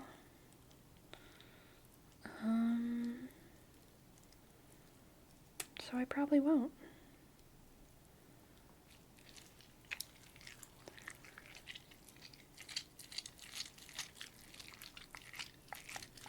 I am very aged. I am very, very aged. You can set short time goals that are not so demanding, so you may have the feeling you're not always moving forward to have the need to push yourself for such specific goals. Yeah, I think that is kind of what I do. I set myself like daily goals. Like I always have a goal for when I'm going into the gym. I'm like, today on these specific exercises, I'm gonna really, really push myself. And for these other exercises, I'm just gonna do like the normal expectation of what I do, if that makes sense. But I don't I'm not aiming towards like a specific PR or anything like that.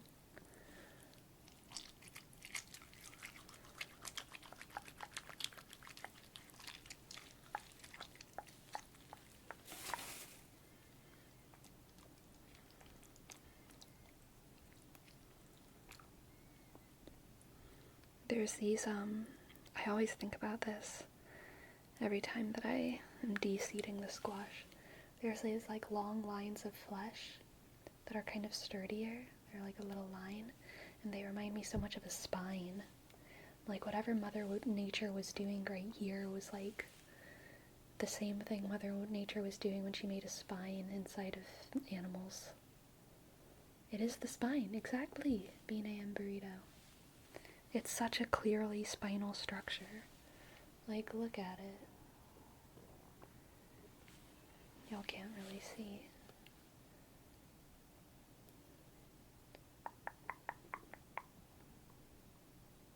Like the vertebrae, you can see the vertebrae. oh, I just dropped it on my carpet. Lovely, lovely.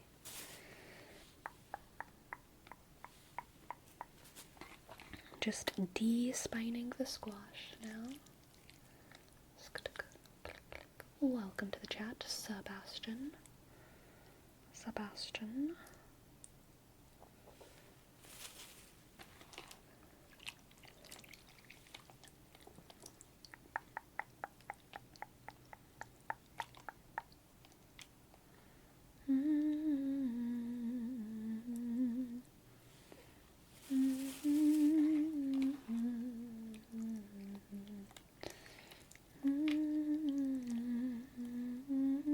Sleepy says why your hands are always yellow.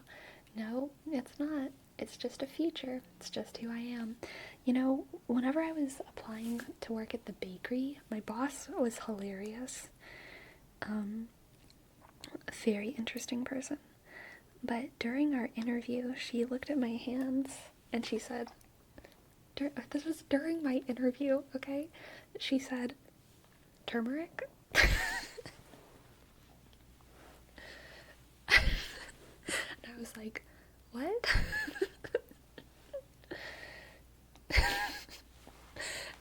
and she said, have you been cooking with turmeric? And I was like, no. And she said, oh, I see you have yellow hands. I'm very observant. That's what she said. I'm very observant. I notice these things. And I said, yeah, I just have yellow hands.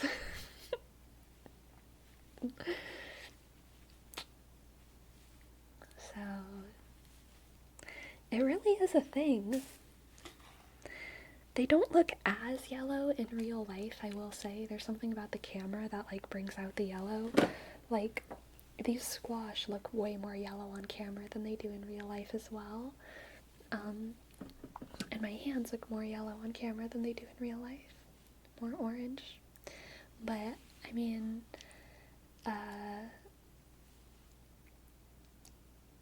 there is something to it. I think I've told y'all before, I didn't have, like, orange or yellow hands as a kid. And it wasn't until fairly, I want to say it was probably 2021, maybe 2020, probably 2020, I don't know. I was going out with my dad, and I haven't seen him in a long time, and I think it was because of COVID, you know? And we went to New Orleans, and we were walking around these gardens, and he said, were you doing some kind of art earlier today? And I was like, what are you talking about?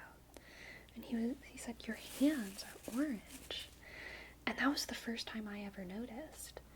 And it was my dad who noticed, which means that, you know, it definitely had not been like that my whole life. So sometime, I guess, you know, during 2019, 2020 was when my hands started turning orange. And at that time, I was eating exorbitant amounts of, carrots, sweet potatoes, cantaloupe. So much. Yeah, beta-carotene accumulation, most definitely. But since then, I've really cut down. Like, I really have. Significantly. There are many days when I don't eat any orange things. Like at all. But I still am orange. It just stuck around. And there was, like, probably 6 or 7 months where I was trying to fix it so I didn't eat. I forbade myself from beta-carotene heavy foods, and it didn't help at all. And eventually I was just like, whatever.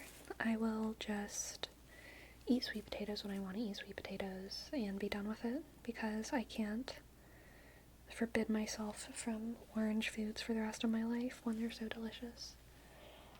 But I don't eat as much as I used to still. But I am still orange. It's actually more noticeable, in my opinion, on the bottom of my feet. The bottom of my feet are like orange, like dark orange. And my hands are kind of pinky yellow orange.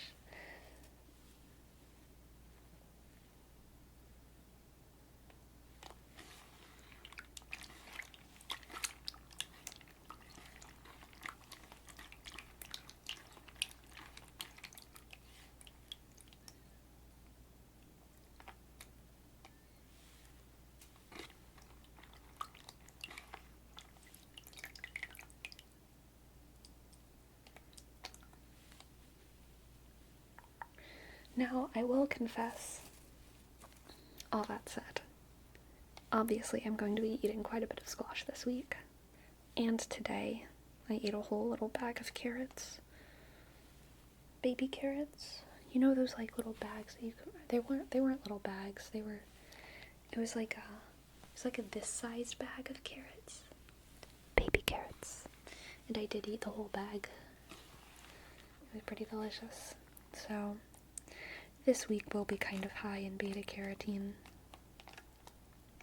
Beta carotene. I don't know if it's carotene or keratin. Can't remember.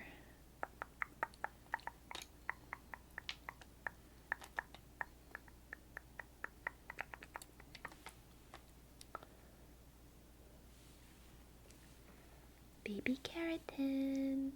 So true.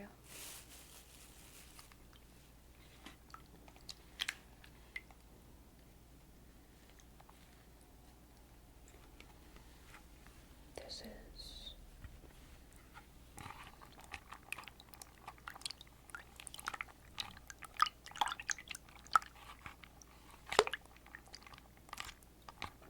the squash water.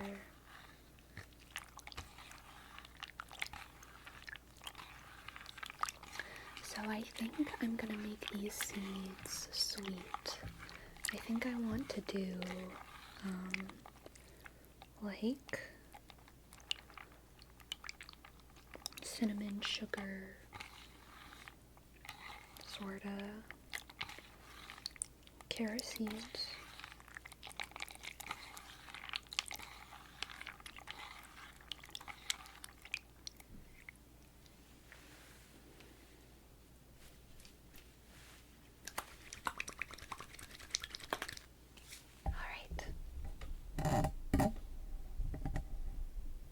Let's bring this mic back up, back up, back up, back up. There we go, there we go, there we go, there we go, there we go. Now we do the big guy, alright? This guy we are going to peel first.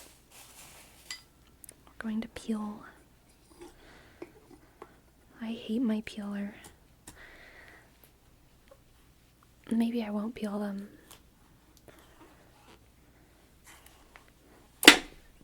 Ah, that was so hard. All I got off with this was that. It was so hard.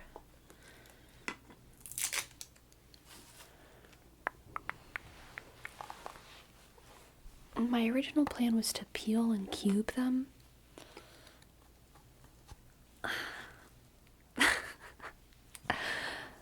But I don't know if it's a good idea. Jimmy Jamster, thank you for your prime. Thank you, Jimmy Jamster. J, click I, dot, N, shik, M, click Y, shik, underscore J, shik, A, M, S, D, click E, R, shik. Thank you. Yeah, screw that. I'm not gonna peel it. I'm just gonna cut the top off and cut it in half like I did with the other ones. I believe in myself. So, A fun fact. This is a baby Hubbard squash. Normal Hubbard squash are big boys. Normal Hubbard squash are like those massive Halloween pumpkin sizes, you know? And this is just a little baby.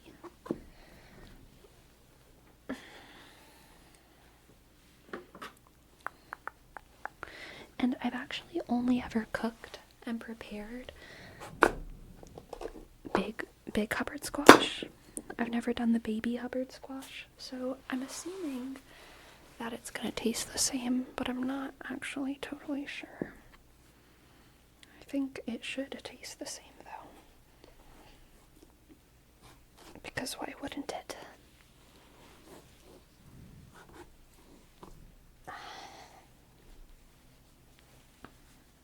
Okay, we're getting there. Not really, but kind of.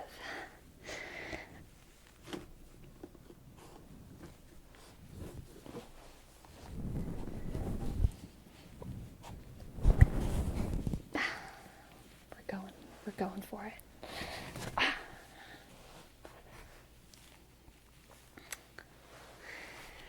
Darn. I was trying to go halfway. And we'll probably be cutting it in thirds or something.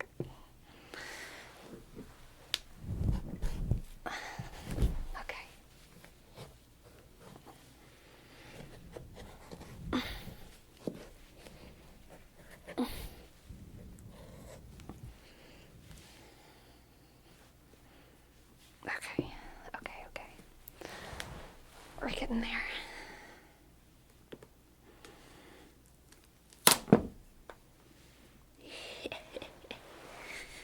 Yes.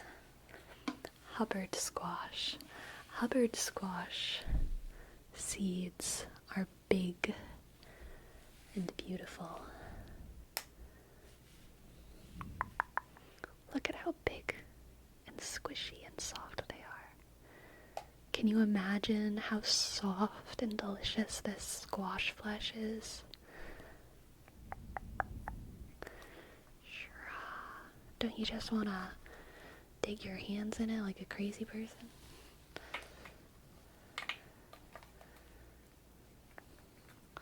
So for size comparison,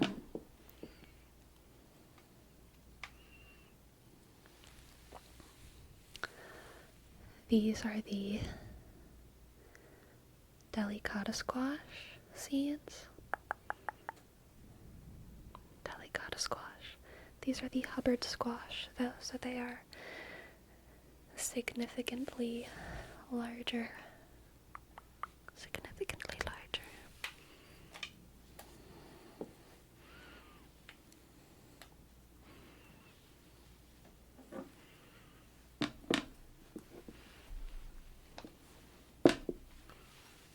Let's spoon this out. What a good squishy sound.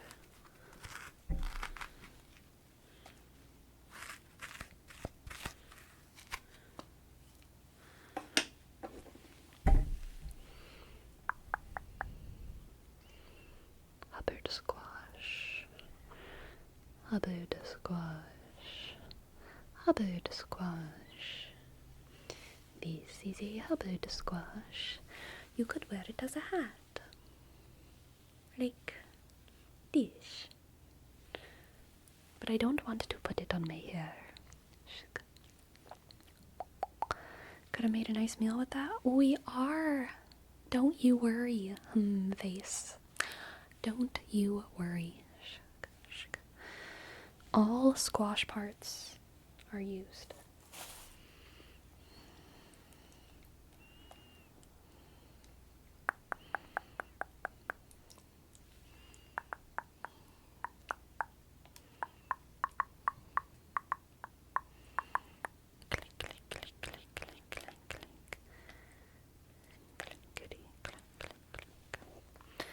Alright.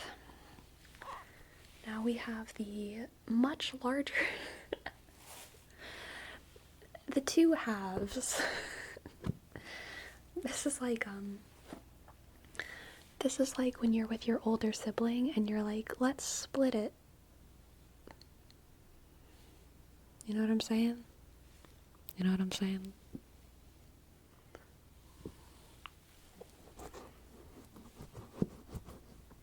Yes.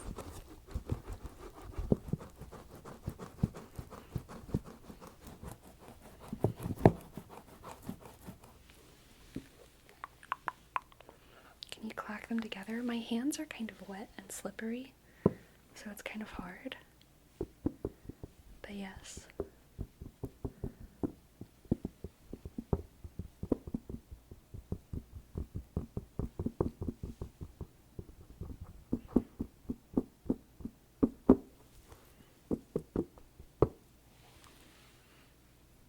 At the rhythm of horses trotting? No, my hands are too slippery.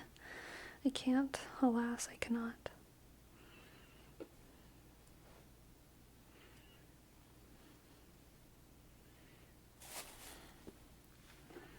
Okay, time to scoop out the insides into my bowl.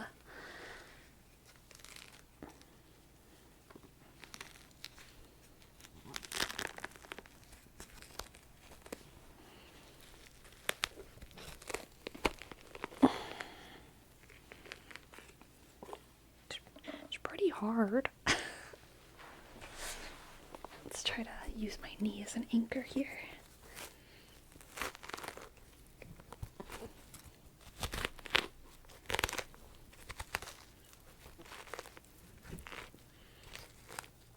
I love how soft the inside of Hubbard squash is. It's so soft. Like, the inside, it's so fluffy. It reminds me of those hairy caterpillars, but like in a good way.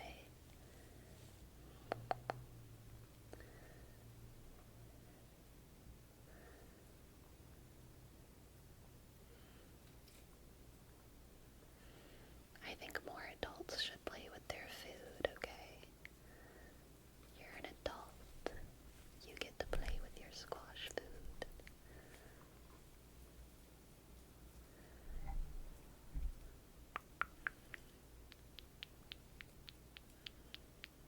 Yummy, yummy, yummy, yummy,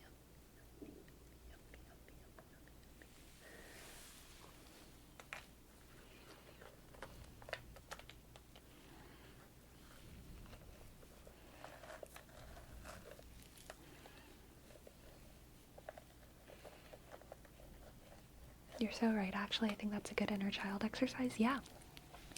Here's the biggest hack, okay? When you're making hummus, you don't gotta use a food processor. Nuh-uh. I think it's pretty useful if you blend up your add-in ingredients, like your tahini and all of your spices. Blend those together. But after you cook your chickpeas, or if you buy them canned or whatever, just squeeze them. Just shove your hands into those chickpeas and squish them and squish them and squish them and squish them. And once they are thoroughly pulverized, stir in your tahini and spices and lemon juice mixture. Just learned that squash is actually a fruit. Yes. Yes, face. It is true. It is true.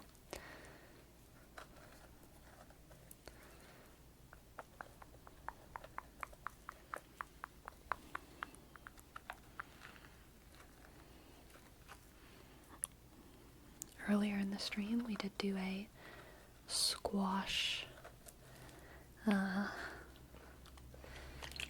science portion.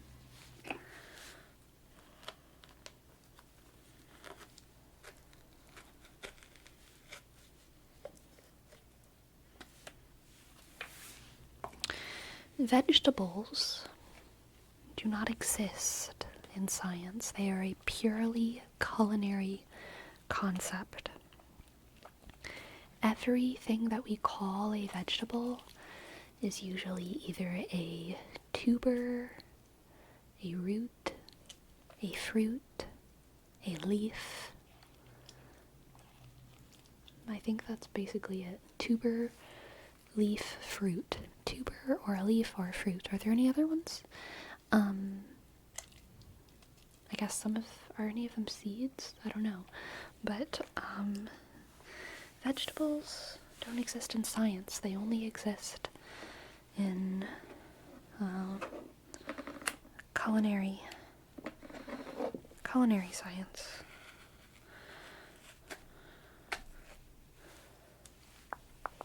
Grain, yeah, grain. That's true.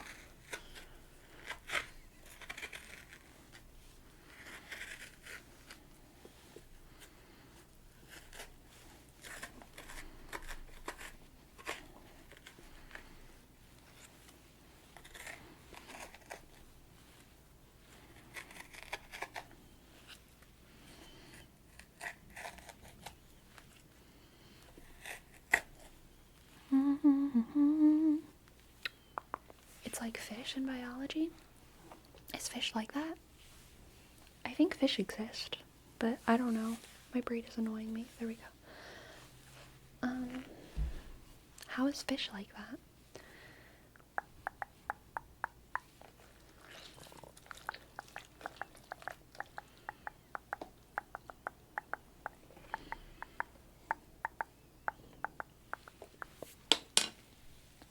I have carved out the Hubbard squash.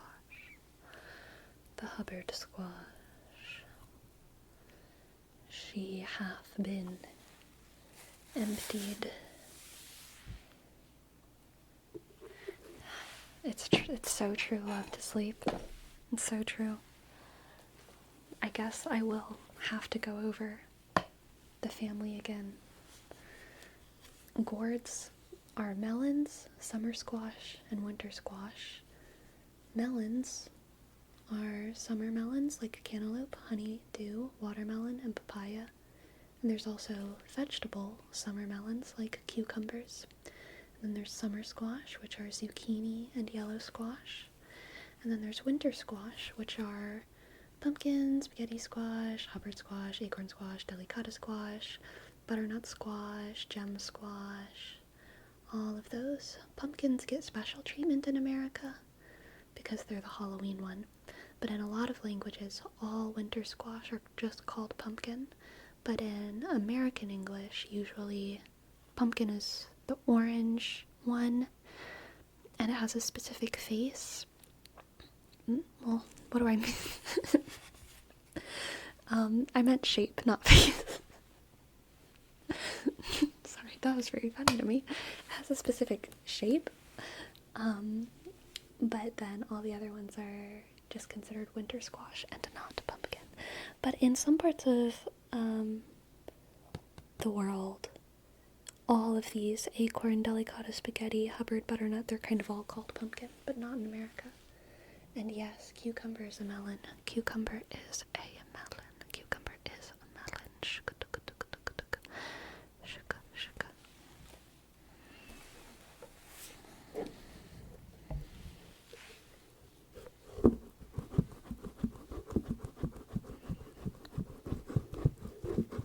Did I just hear the word spaghetti? Yes, spaghetti squash. So winter squash on the insides are on a spectrum of stringiness to creaminess. Stringiness to creaminess. Stringy to oh my god. Stringy to creamy. The only screamy ones are the Halloween pumpkins, okay? So Hubbard squash, delicata squash, and what I recently learned are called gem squash, and then also butternut squash are more creamy. Acorn squash is a pretty good balance, I would say, of creamy and stringy. And then spaghetti squash is very, very, very stringy.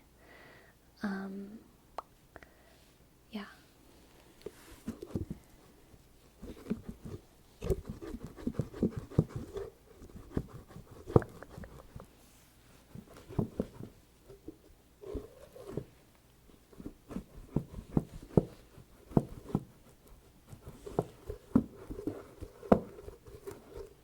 You know so much about squash. I learned one day I learned one day and I never forgot it. It was like a hyper focus, like wormhole that I went down when I was probably like 20 years old, and I just learned all the words and I learned all the etymology, and I figured it out. I figured it all out.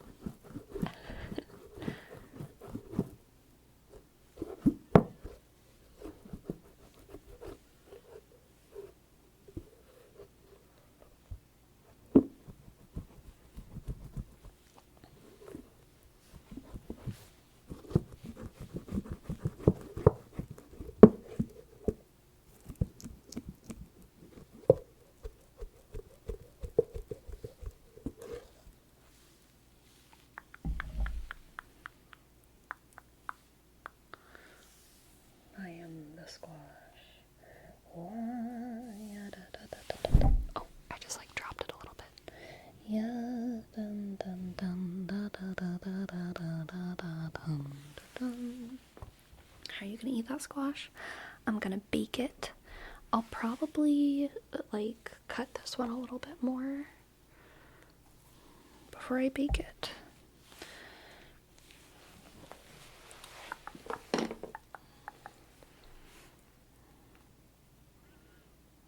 And for the Hubbard squash, I am gonna save the fleshy bits because there's more fleshy bits and they're very delicious.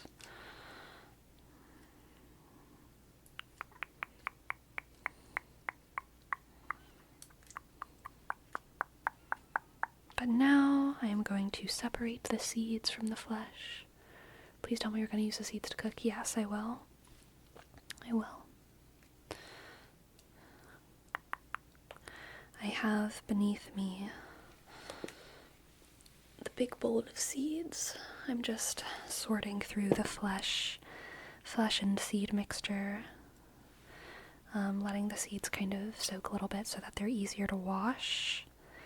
And then probably after the stream, I will take a colander and run water over them and kind of scrub a dub them a bit to make sure most of the flesh is off of them.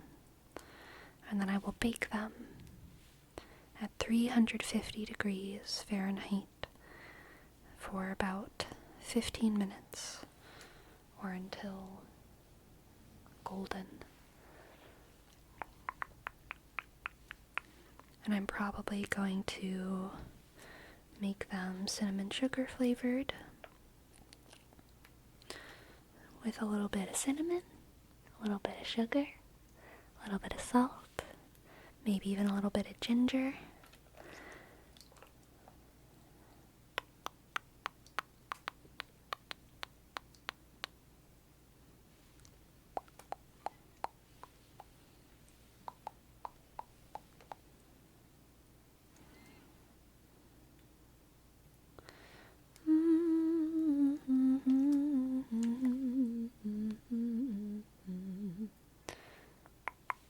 My grandma used to cook the seeds with some salt and it was a really good snack. Yeah, just a little salt goes a long way too.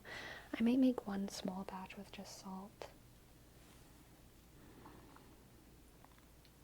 Salt and pepper.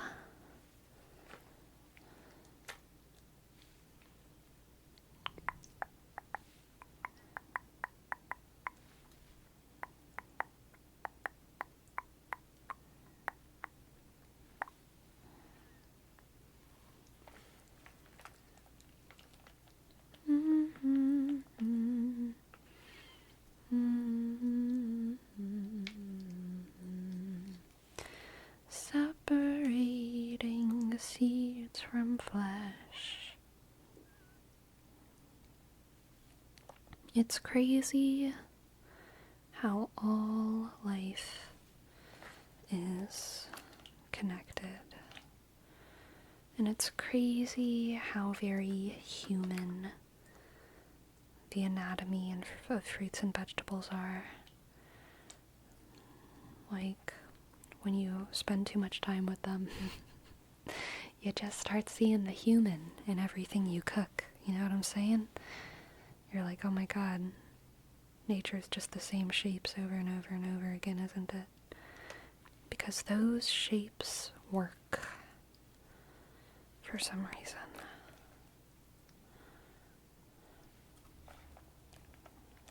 For some reason. You're making me want to cook some pumpkin pie? Heck yeah! Cook some pumpkin pie. You know, I've never actually made pumpkin pie. I've made sweet potato pie, which is very fun. Never pumpkin pie, though.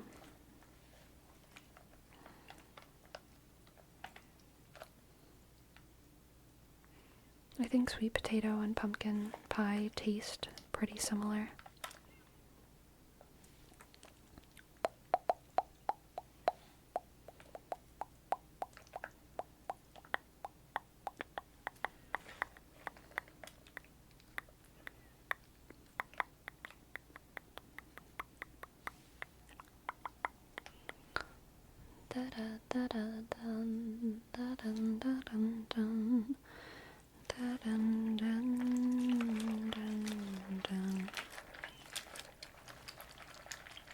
Seed water, pumpkin seed water,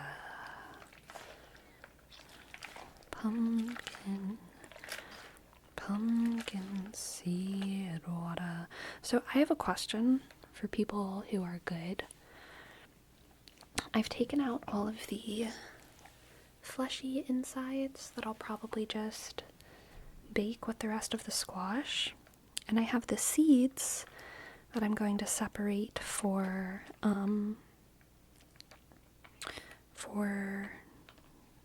baking.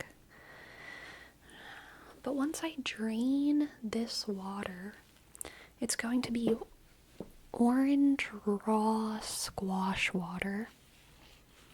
Can I do anything with that? Should I do something with that? With my raw orange squash water?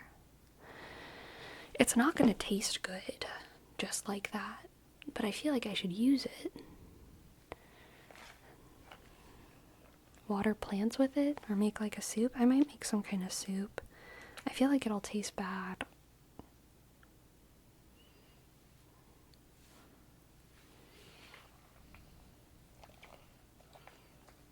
Tea? I feel like it'll taste so bad. Maybe I think probably soup is the best idea. Like, I'll just use it in a soup that tastes good. You could offer the squash water to a neighbor you like. Yeah, good idea, good idea.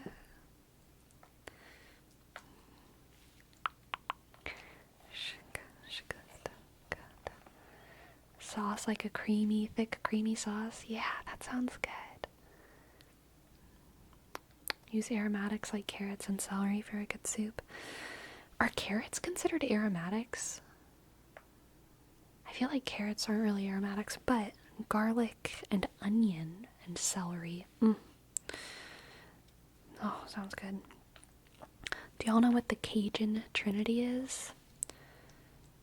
The Cajun Trinity is used in all Cajun cooking, and it's green onion / spring onion, green bell pepper, and celery.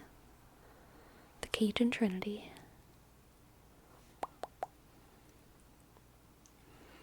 It's the start of every delicious Cajun dish.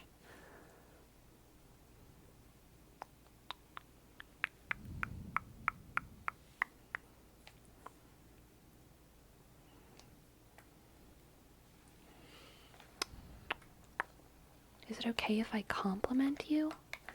Well, it probably depends on the compliment a little bit. But I think it's okay.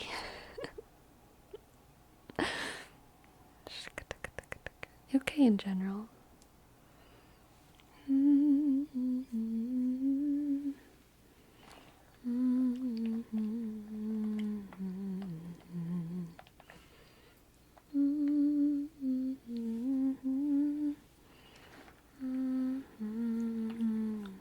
Maybe I should just give my cat the squash water. So, I wish I could remember the name of it, but there's an entire field. I just ran 4 miles. Ugh. I feel that, Resident Evil. I did not run 4 miles today, but I did walk about 4 miles today. But running is harder than walking. So, I pray for you.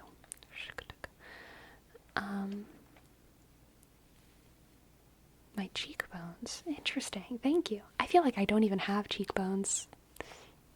I feel like it's just flesh. I have a flesh face. But thank you. I appreciate it. What was I gonna say? Oh yes, there's an entire field of, like, science? I don't really know if it's, yeah, I guess it's science, but it's more like folklore. Because it's kind of about, yeah, I'm gonna say that it's folklore. It's like the sciencey side of folklore, the medicinal side of folklore. And I wish I could remember the name of it, but it's basically about sympathetic magic or sympathetic treatment, the sympathetic effects of the food that we consume, the sympathetic medicinal effects of the food that we consume. And what that means is things, what sympathy means. Homeopathy, no, it's not homeopathy. Although homeopaths would probably refer to this field often. But what I'm talking about is even more kind of narrow and specific. But,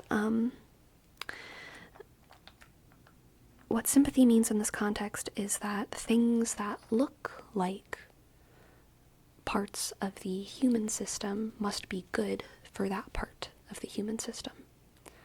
Like honey is a symbol of sweetness. That would be one, yes. It's also walnuts are good for the brain is a big one. Walnuts are good for the brain because they look like brains.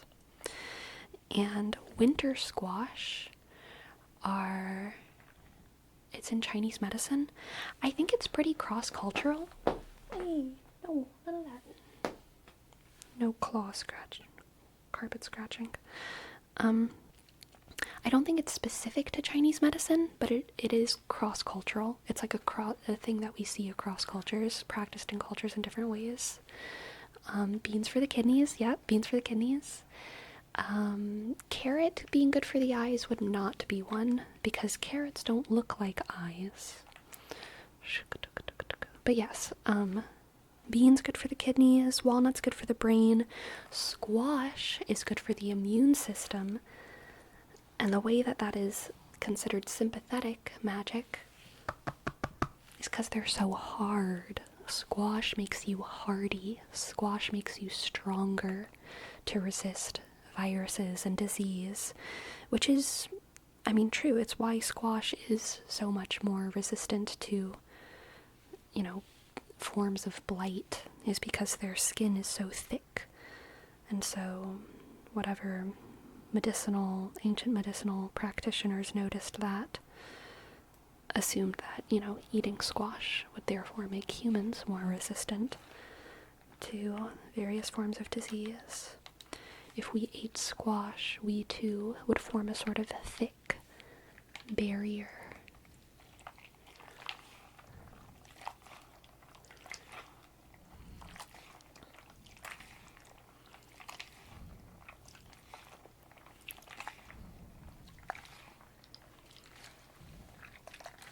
This is so fun with my hands. Gosh, I love playing with food. Rinsing off my squash beans. In the chakra system, they often say, for example, if you want to stimulate the heart chakra, which is green, you need to eat green stuff. Ah, that's interesting because it's based off the colors of the chakra, not necessarily like the material biological components of the human body, but like the spiritual components of the body. That's very interesting. I think that would still count. It definitely still counts as sympathetic magic.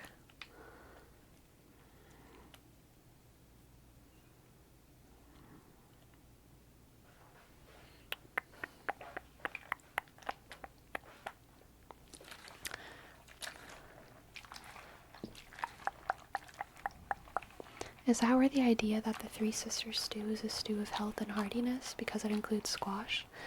Maybe? I'm not sure. Perhaps. Perhaps. Perhaps.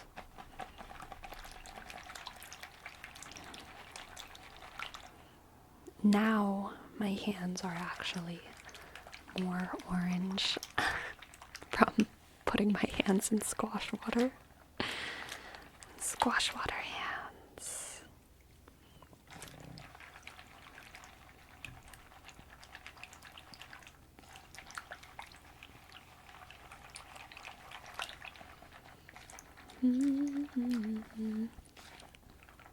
I can't remember I think there's 4 different types of magic according to like the field of folklore. So this isn't according to any actual belief system. This is according, well, I mean, obviously it is because the field of folklore is a belief system, but like this isn't based off of like any religion or faith or people who have faith. This is based off of the field of folklore, who has tried to kind of codify phenomena in ways that can help to like label certain phenomena across cultures. But I think they divided magic into 4 different types, and I remember there's syncretic magic, sympathetic magic, and I can't remember the other ones. I feel like they all start with S's, but maybe I'm making that up. Sympathetic magic, syncretic magic. Sympathetic magic is, if this looks like this, then it will help that. So what I just described, walnuts help the brain, kidney or beans are good for your kidneys, squash is good for making you strong. And then the syncretic magic is, if I do this over here, it will happen the same way over there.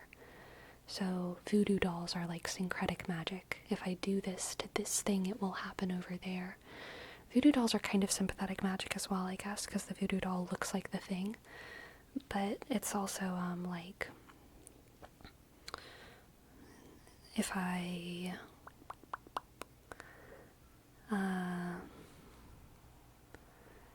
I do something over here, I can affect the world over there in some kind of way, you know? Syncretic magic. But I can't remember the other ones, which is frustrating me. If my hands weren't full of squash, I could go pull out my old textbook and tell you all. But alas, my hands are full of squash seeds.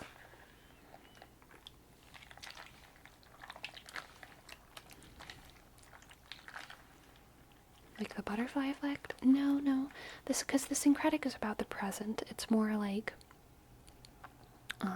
syncretic magic would be like, if I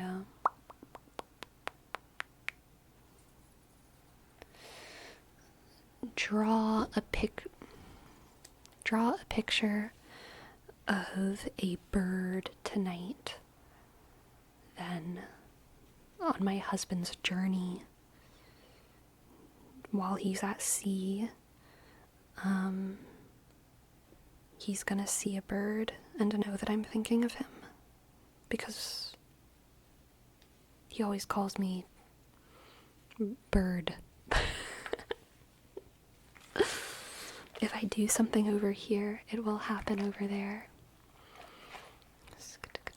Whereas the butterfly effect has more to do with time passing. And it's not really considered a form of magic, it's just considered a time-traveling mechanic, I guess. Time-traveling mechanic.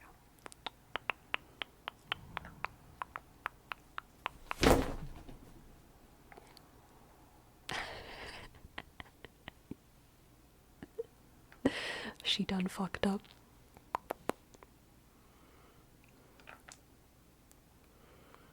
She scared herself.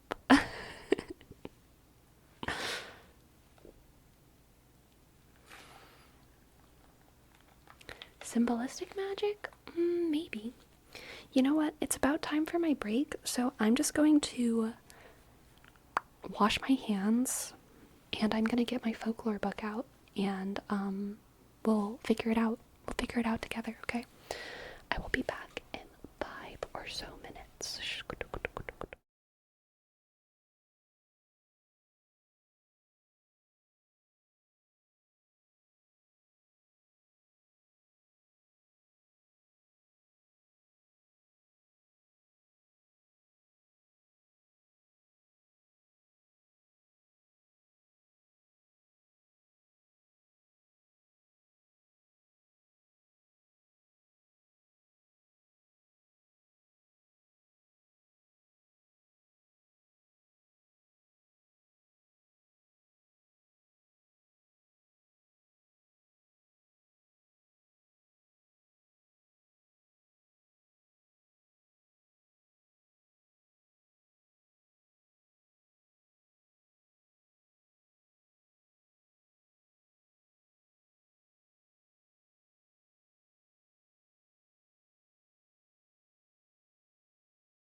I am back with my folklore book, but I don't know where this section is in the book. I don't know where it is. I feel like it should be in the folklore as genre and type section, but I cannot remember. So I'm kind of trying to flip through and see if I can find it.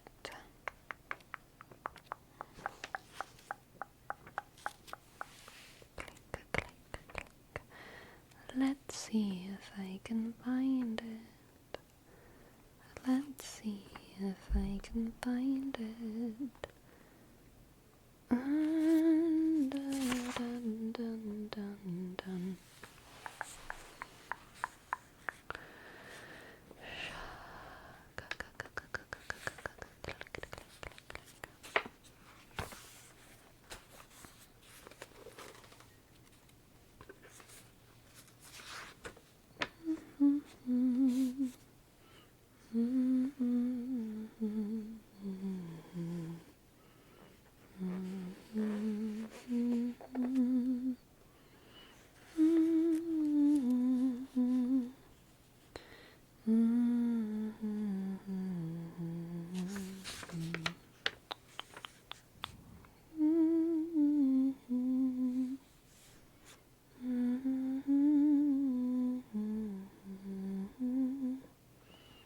This may have been it.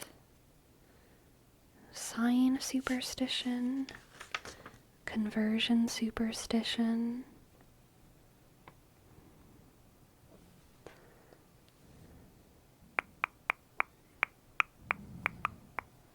No, this is different. I tried to look in the index and it doesn't say it in the index. Shook, shook. Mr. Hulk Hands, thank you. Thank you for your sub, thank you. Click, click, R, shook, underscore, H, click, U, shook, L, K, shook, shook, underscore, H, shook, A, click, N, D, shook, S, shook. Thank you. Magic could be summarized as repeated deliberate focus on specific thoughts. What do you think? I disagree with that. I think there's plenty of repeated focus on specific thoughts. That is not categorically magic. Yeah. What do you want, girl? You want just all the attention, huh? The cat keeps rubbing up on me.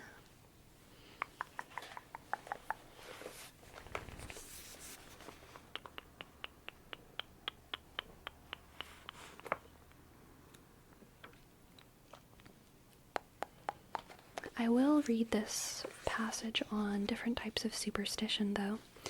In terms of their structure, superstitions can be said to be traditional expressions of one or more conditions and one or more result, with some of the conditions, signs, and other causes. Some superstitions involve single conditions and single results. This is the case with if a dog howls, it is a sign of death. If it rains on the wedding day, the groom will die first. If you step on a crack, you'll break your mother's back. And if you sing before breakfast, you'll cry before supper. Multiple conditions may also occur, as with, if you steal with a dishcloth, rub it over a wart, and hide it under a rock, the wart will go away. And in the spring, the first morning dove you hear cooing, take off one of your stockings or socks, turn it wrong side out, and in the heel will be a hair, the color of the hair of the person you're going to marry. There may be multiple results too, as in dog days, i.e. the hot, sultry summer days between early July and early September, dogs are liable to go mad and snakes are blind. Superstitions can be configured into subsets on the basis and nature of the relationship that exists between condition and result. You want attention? I have a feeling you do.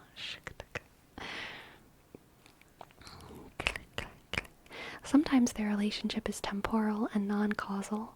Examples include when there's a ring around the moon, it's going to rain. If your hand itches, you're going to receive some money. If a black cat crosses your path, you'll have bad luck. And someone in your family will die if you see a falling star. The condition mentioned in each of these is one over which human beings have no control and which they have to regard and interpret as an omen. Moreover, no causality is intended or implied in these sign superstitions. The ring around the moon is not said or believed to actually cause subsequent rain, nor is someone supposed to die because a star fall. The signs merely portend what it will come to pass. They are conditions from which results follow in time, but not because of a cause and effect relationship. The relationship between condition and result in another subset of superstitions is causal, however. These superstitions sometimes prescribe practices that human beings may carry out to bring about a particular effect or result. Thus, one may put an axe under the bed to cut the pain in two during childbirth. These magic superstitions, as this subset can be called, may also prescribe actions to be avoided, because carrying them out will lead to negative consequences. Since it is lucky to sit on a table, bid a person goodbye twice, tell a dream before breakfast, or count the cars in a funeral procession. One should not do these things in order to avoid negative consequences and maintain the status quo. Moreover, one may change things for the better by behaving in ways that bring good luck, such as hanging a horseshoe over the front door, walking around a chair when playing cards, carrying a rabbit's foot, and wearing a dime in one's shoe or stocking. In addition to sign and magic superstitions, structural analysis reveals a third subset, conversion superstitions. These sometimes stipulate actions that one can take to avoid negative results that follow from the appearance or accidental creation of signs. For instance, seeing a priest the first thing in the morning is bad luck, but one can avert the bad luck by going back home and starting out again, or by tying a knot in a handkerchief. Spilling salt brings bad luck too, unless one throws some of the spilled salt over one's left shoulder, in which case the bad luck can be averted. Two people who let an object touch a tree come between them while they are walking along will quarrel unless they say bread and butter, an action that enables them to avoid a spat. Sometimes actions prescribed not only enable one to avoid negative consequence of signs and actions, but even make it possible for one to create a positive result instead. If you drop a comb, for instance, you will be disappointed, but if you step on the comb, you'll avoid disappointment. Furthermore, if you also turn around 3 times and make a wish when you step on the comb, then your wish will come true, this turning a potentially negative result into a positive one. A structural analysis then reveals that superstitions can be organized into 3 subsets. The nature of the relationship between condition and result, temporal for sign superstitions can cause for magic superstitions, is the criterion for identifying and differentiating these 2 subsets structurally. The act of creating an alternative positive result by behaving in a prescribed way defines and distinguishes the third subset, conversion superstitions. Some alternative definitions of superstition are presented in box 4.1, which we will not go into. Lemon Slut and Leon TV, thank you so much for your bits. Thank you, thank you, thank you, thank you, thank you, thank you. Thank you, thank you, thank you, thank you, thank you. So all of those are like warding off evil, magic, and protection. Yeah, most of them are. Most superstitions are, because most superstitions are fairly simplistic, like, this is good luck, that's bad luck. It's very, or not very, but like, the more specific a superstition is, the longer it took to get there. Takes more time to develop a very specific superstition. I'll be honest, I didn't expect your streams to be this diverse. Mysticism, social affairs, religion, and gourd science of all things. You're an interesting gal, Sleepy. Thank you. I appreciate it. I try. Astro Brains, welcome to the chat. It's true. We got a golden kappa. Golden kappa, golden kappa, golden kappa, golden kappa. Golden kappa, golden kappa. the starting point that you get to the pseudoscience magic like alchemy and potion brewing. Maybe. Maybe it already is pseudoscience, okay? I think alchemy, potion brewing, astrology, pre-science, pre-science, pre-science, humors and, bloodletting. Bloodletting was actually science. It's just because I think they were intending to do science, but just like wrong science. Hello, Kritzo. Hello. By the way, I watched one of your YouTube videos where you featured the Soundcore Sleep A20s, and I absolutely love those headphones. I do too. They're so good. They're so good. I slept with them last night. They were so, it's so nice. I've switched up my sound that I fall asleep to. I was doing, like, train tracks, but now I'm doing piano with typing. So good.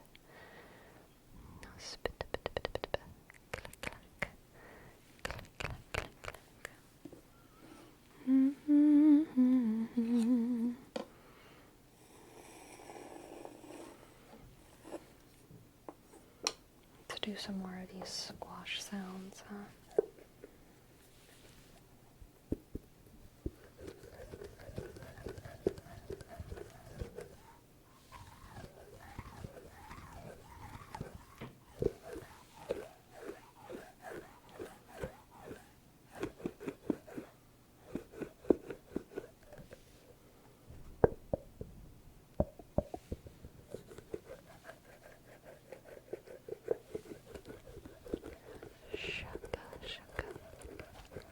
What's your favorite color? Meh. I like a lot of colors. I really like coral. I like orange, but not bright orange. Like kind of a muted orange. Orange mixed with white, I guess. I also like silver and gold. I like gold a lot. I like red contextually.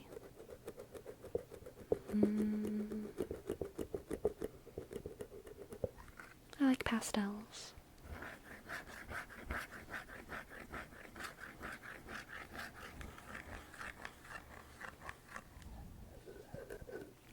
Is there a name for the pearl flakes and colors? I would say that you could call it pearlescent, pearlescent, pearlescent, pearlescent, pearlescent.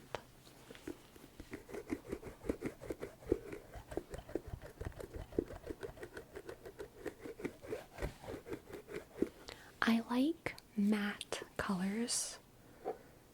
I'm not a big fan of, well, I said I like silver and gold. I do like metallics. I like metallics, but I'm not a big fan of like shine, but I do like matte colors. I like things when they're matte, and I like things when they're metallic, but not when they're super shiny. And of course we love holographic colors, holographic tones.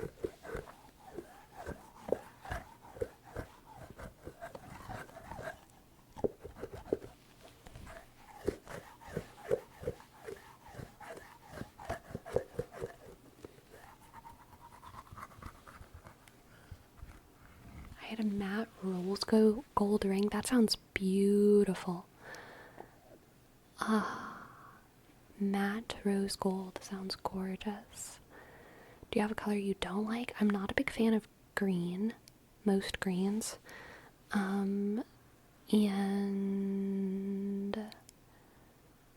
yellow's contextual. Yellow I'm picky about, but most greens I don't like.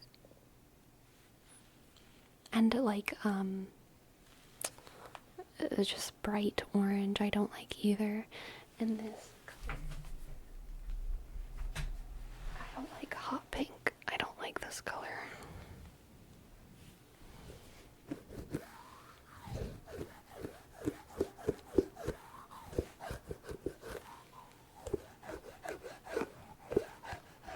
Turquoise? I like turquoise.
This book, Folkloristics, is pretty interesting. It's really good.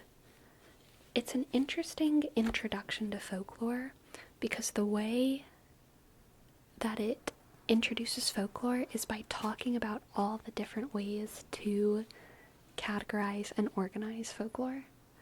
So what I mean by that is that,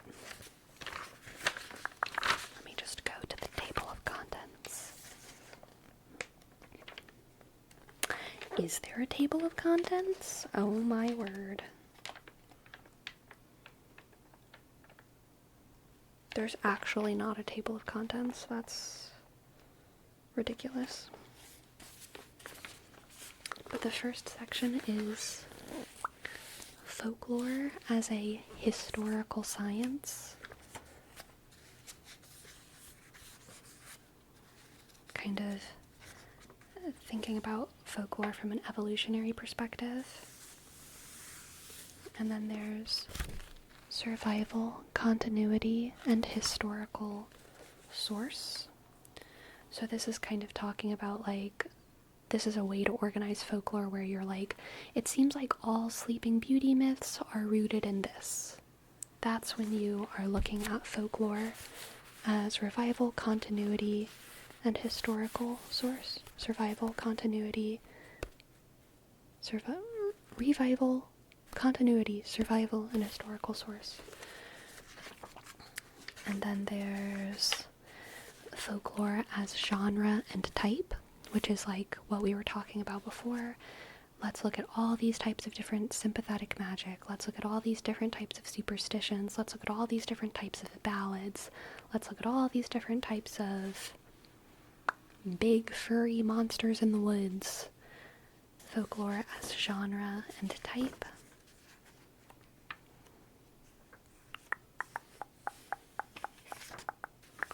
And then there's the dissemination of folklore.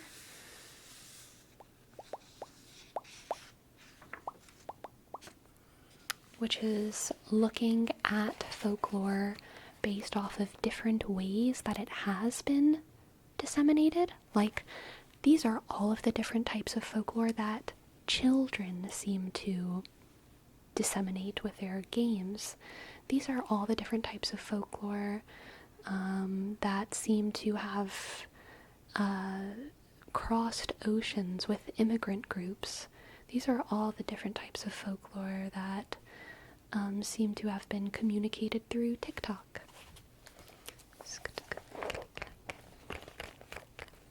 The dissemination of folklore, where the method of dissemination is kind of the focus. And then there's folklore in cultural contexts. In today, the field of folklore today, I would say this is the most popular often, where you look at a specific culture and you try to look at all of their folklore, where you're like, I'm going to this Aboriginal community in this, what does Australia have? I'll just say territory. This Aboriginal community in this territory, and look at all of their folklore. When was this published? It was published early enough that sometimes they talk about the internet, but they don't know anything about it. Let me see. 1995.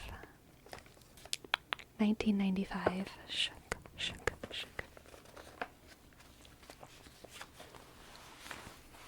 So, folklore and cultural context.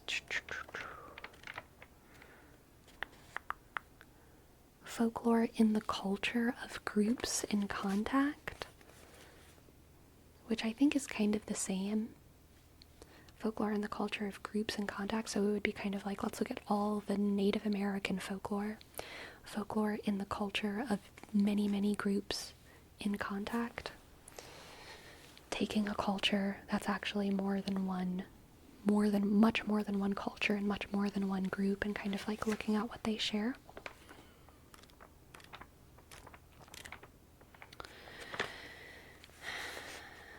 This is kind of poppy and fun. Folklore and human psychology. So this would probably look at something like, this would look at, what are called outsider artists, or,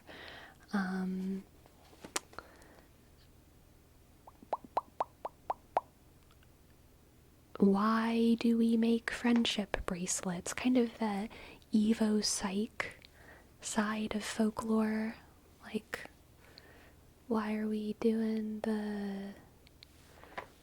all singing together anyway? Folklore and human psychology.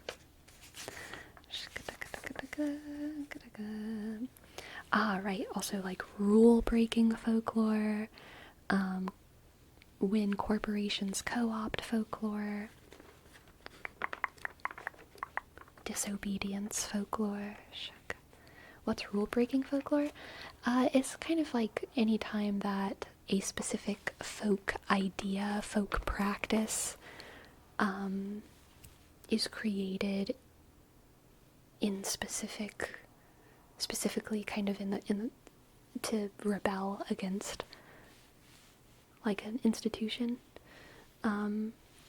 Like on a very, very small scale, whenever you are like with your fellow employees at work and you start having a game, or no, this is better. Whenever you're in school, whenever you're in high school and someone plays that really loud pitch that adults can't hear, and you're all like laughing and giggling together, that's rule-breaking folklore. Okay? Rule-breaking folklore. When everyone's speaking Pig Latin, secret language that the authorities can't understand, that's rule-breaking folklore. Yeah. Do the book authors seem to believe in magic? The respectable practice within the academic field of folklore is to not disclose what one believes. To not even imply it. It's very neutered in that sense, and I would say it's one of the saddest parts of the field.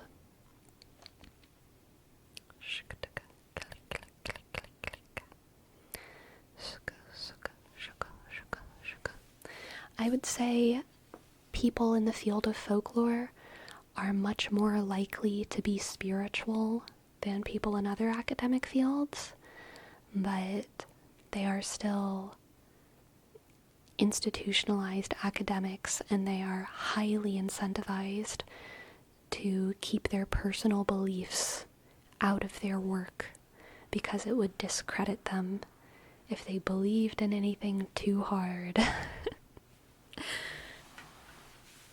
If they were part of a formal religion, then they could use that to their advantage. So, there's a lot of folklorists that are Muslim or Hindu or Catholic or something, and they'll be like, based off of my Muslim roots, I will talk about this Muslim folklore, or Hindu folklore, or Catholic folklore, or Buddhist folklore, and that is like okay within the field.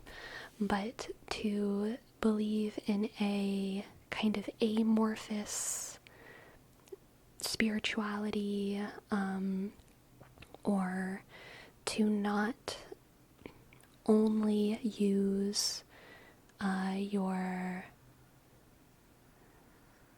religion as like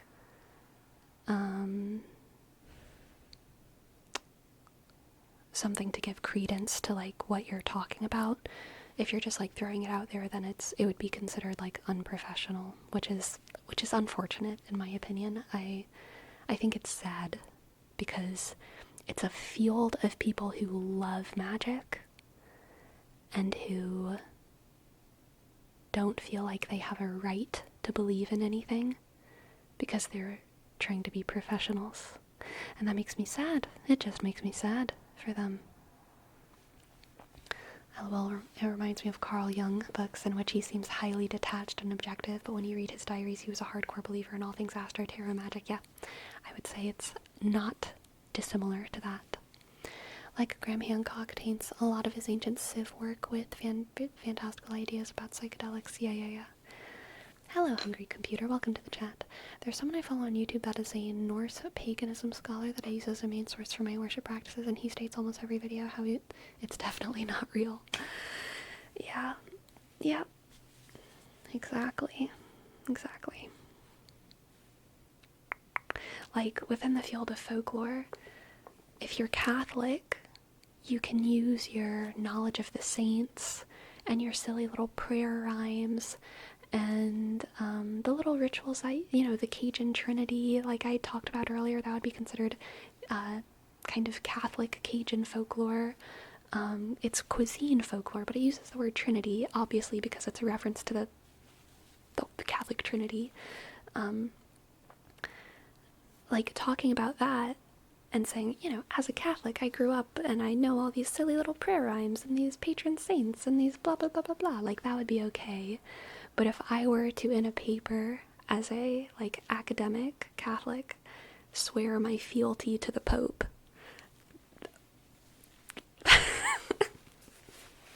that would be it.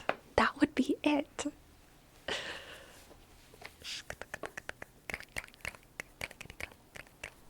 In the scientific community, that there's a lot of peer pressure.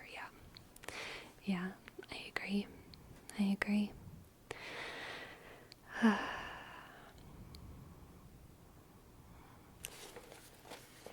yeah, folklore and human psychology, and then folklore as personal resource. I actually don't remember what that is, honestly.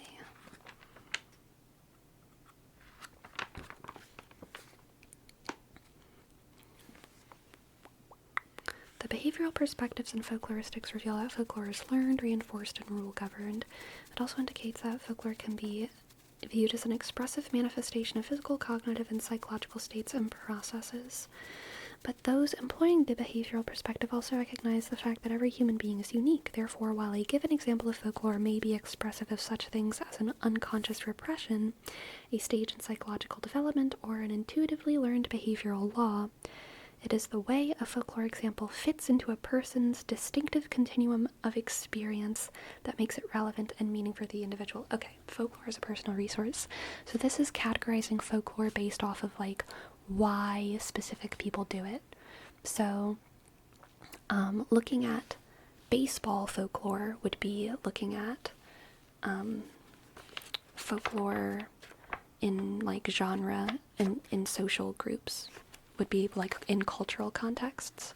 But if you were looking at what kind of rituals people do to calm down, what kind of rituals do people do to calm down, and you talked about one ice skater, one basketball player, one baseball player, one cat owner, one soldier, one fisherman, then that would be folklore as a personal resource. These are all the different things that these people do to calm down in a high pressure event.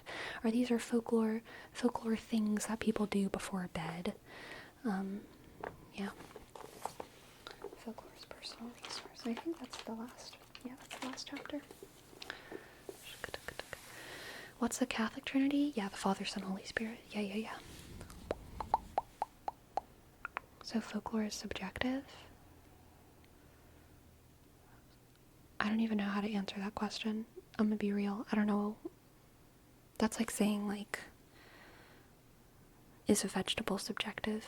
I don't know. I feel like that's like, I don't know what you mean by that. Do you mean, I don't know what you mean by that. Sorry. I'm not even gonna try to guess. I think it's especially tough in times we live in where there's such mistrust for objective facts and growing belief that truth is just a matter of interpretation. Ah, yes. A postmodernist problem.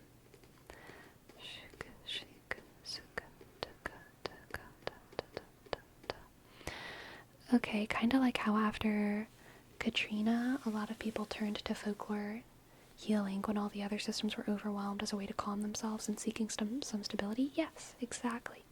So this book, like,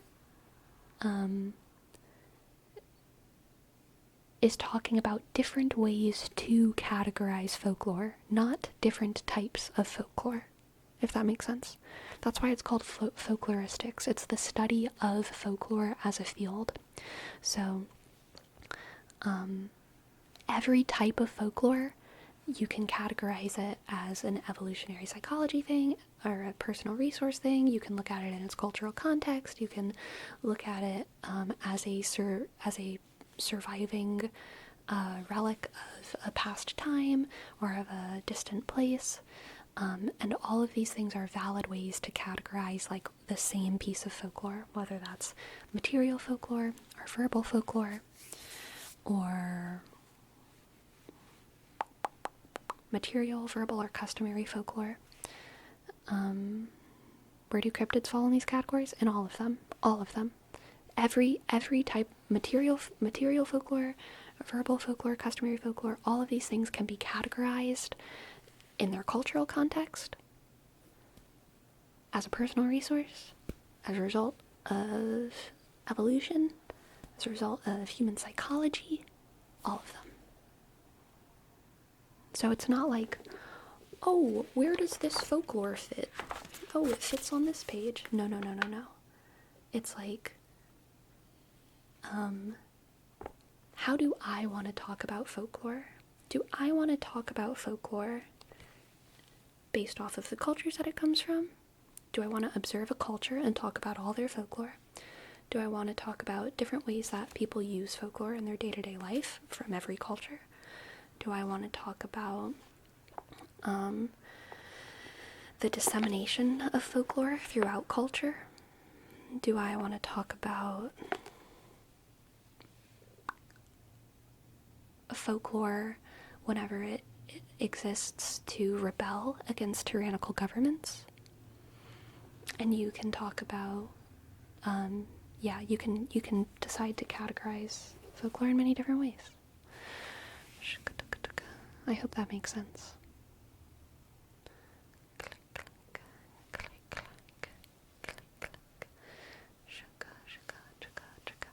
Each specific piece of folklore has a different meaning for each person reading it and hearing it, depending on the person's background, lifestyle, beliefs, culture, generational lifestyle is what I mean. Oh, yes, definitely. I definitely agree with that too. Tweak, please. Yeah. Are dog whistles folklore? I would say dog whistles are a tool, but they can be folklore if you blow on them in specific ways that are folklory, or if you decorate them in ways that are folklory, or if you do certain things with them. But I think they're more of a tool, like a saddle or a muzzle or something.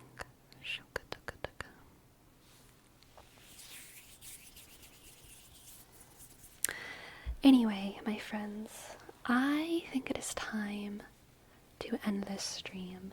I intended to do a 3-ish hour stream tonight for my squash mission. And we have finished that and done a little bit of extra folklore. Folklore rambles. My cat is being an adorable little bun next to me. I wanted to call her a fruit roll-up for a second, but she doesn't look like a fruit roll-up. She looks like a little bun, a little rice ball.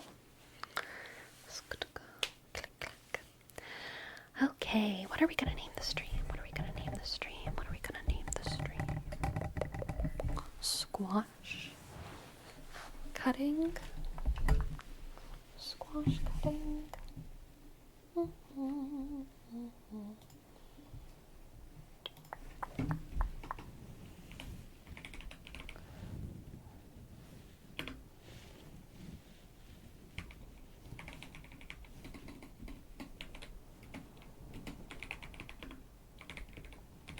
I think just this, honestly.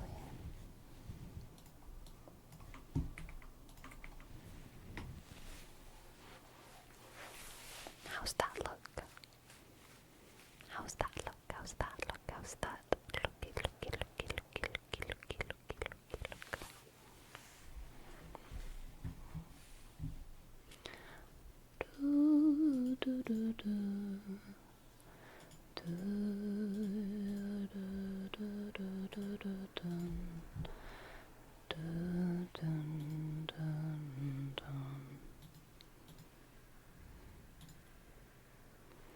I want to read Forest Fair again because she was so nice last time.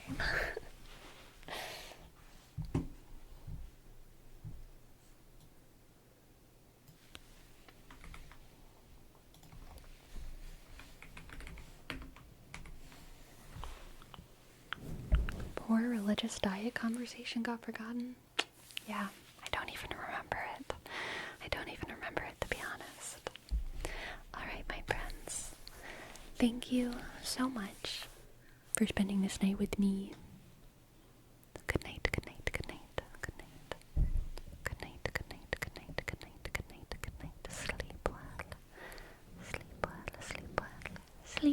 Sleep well. Farewell.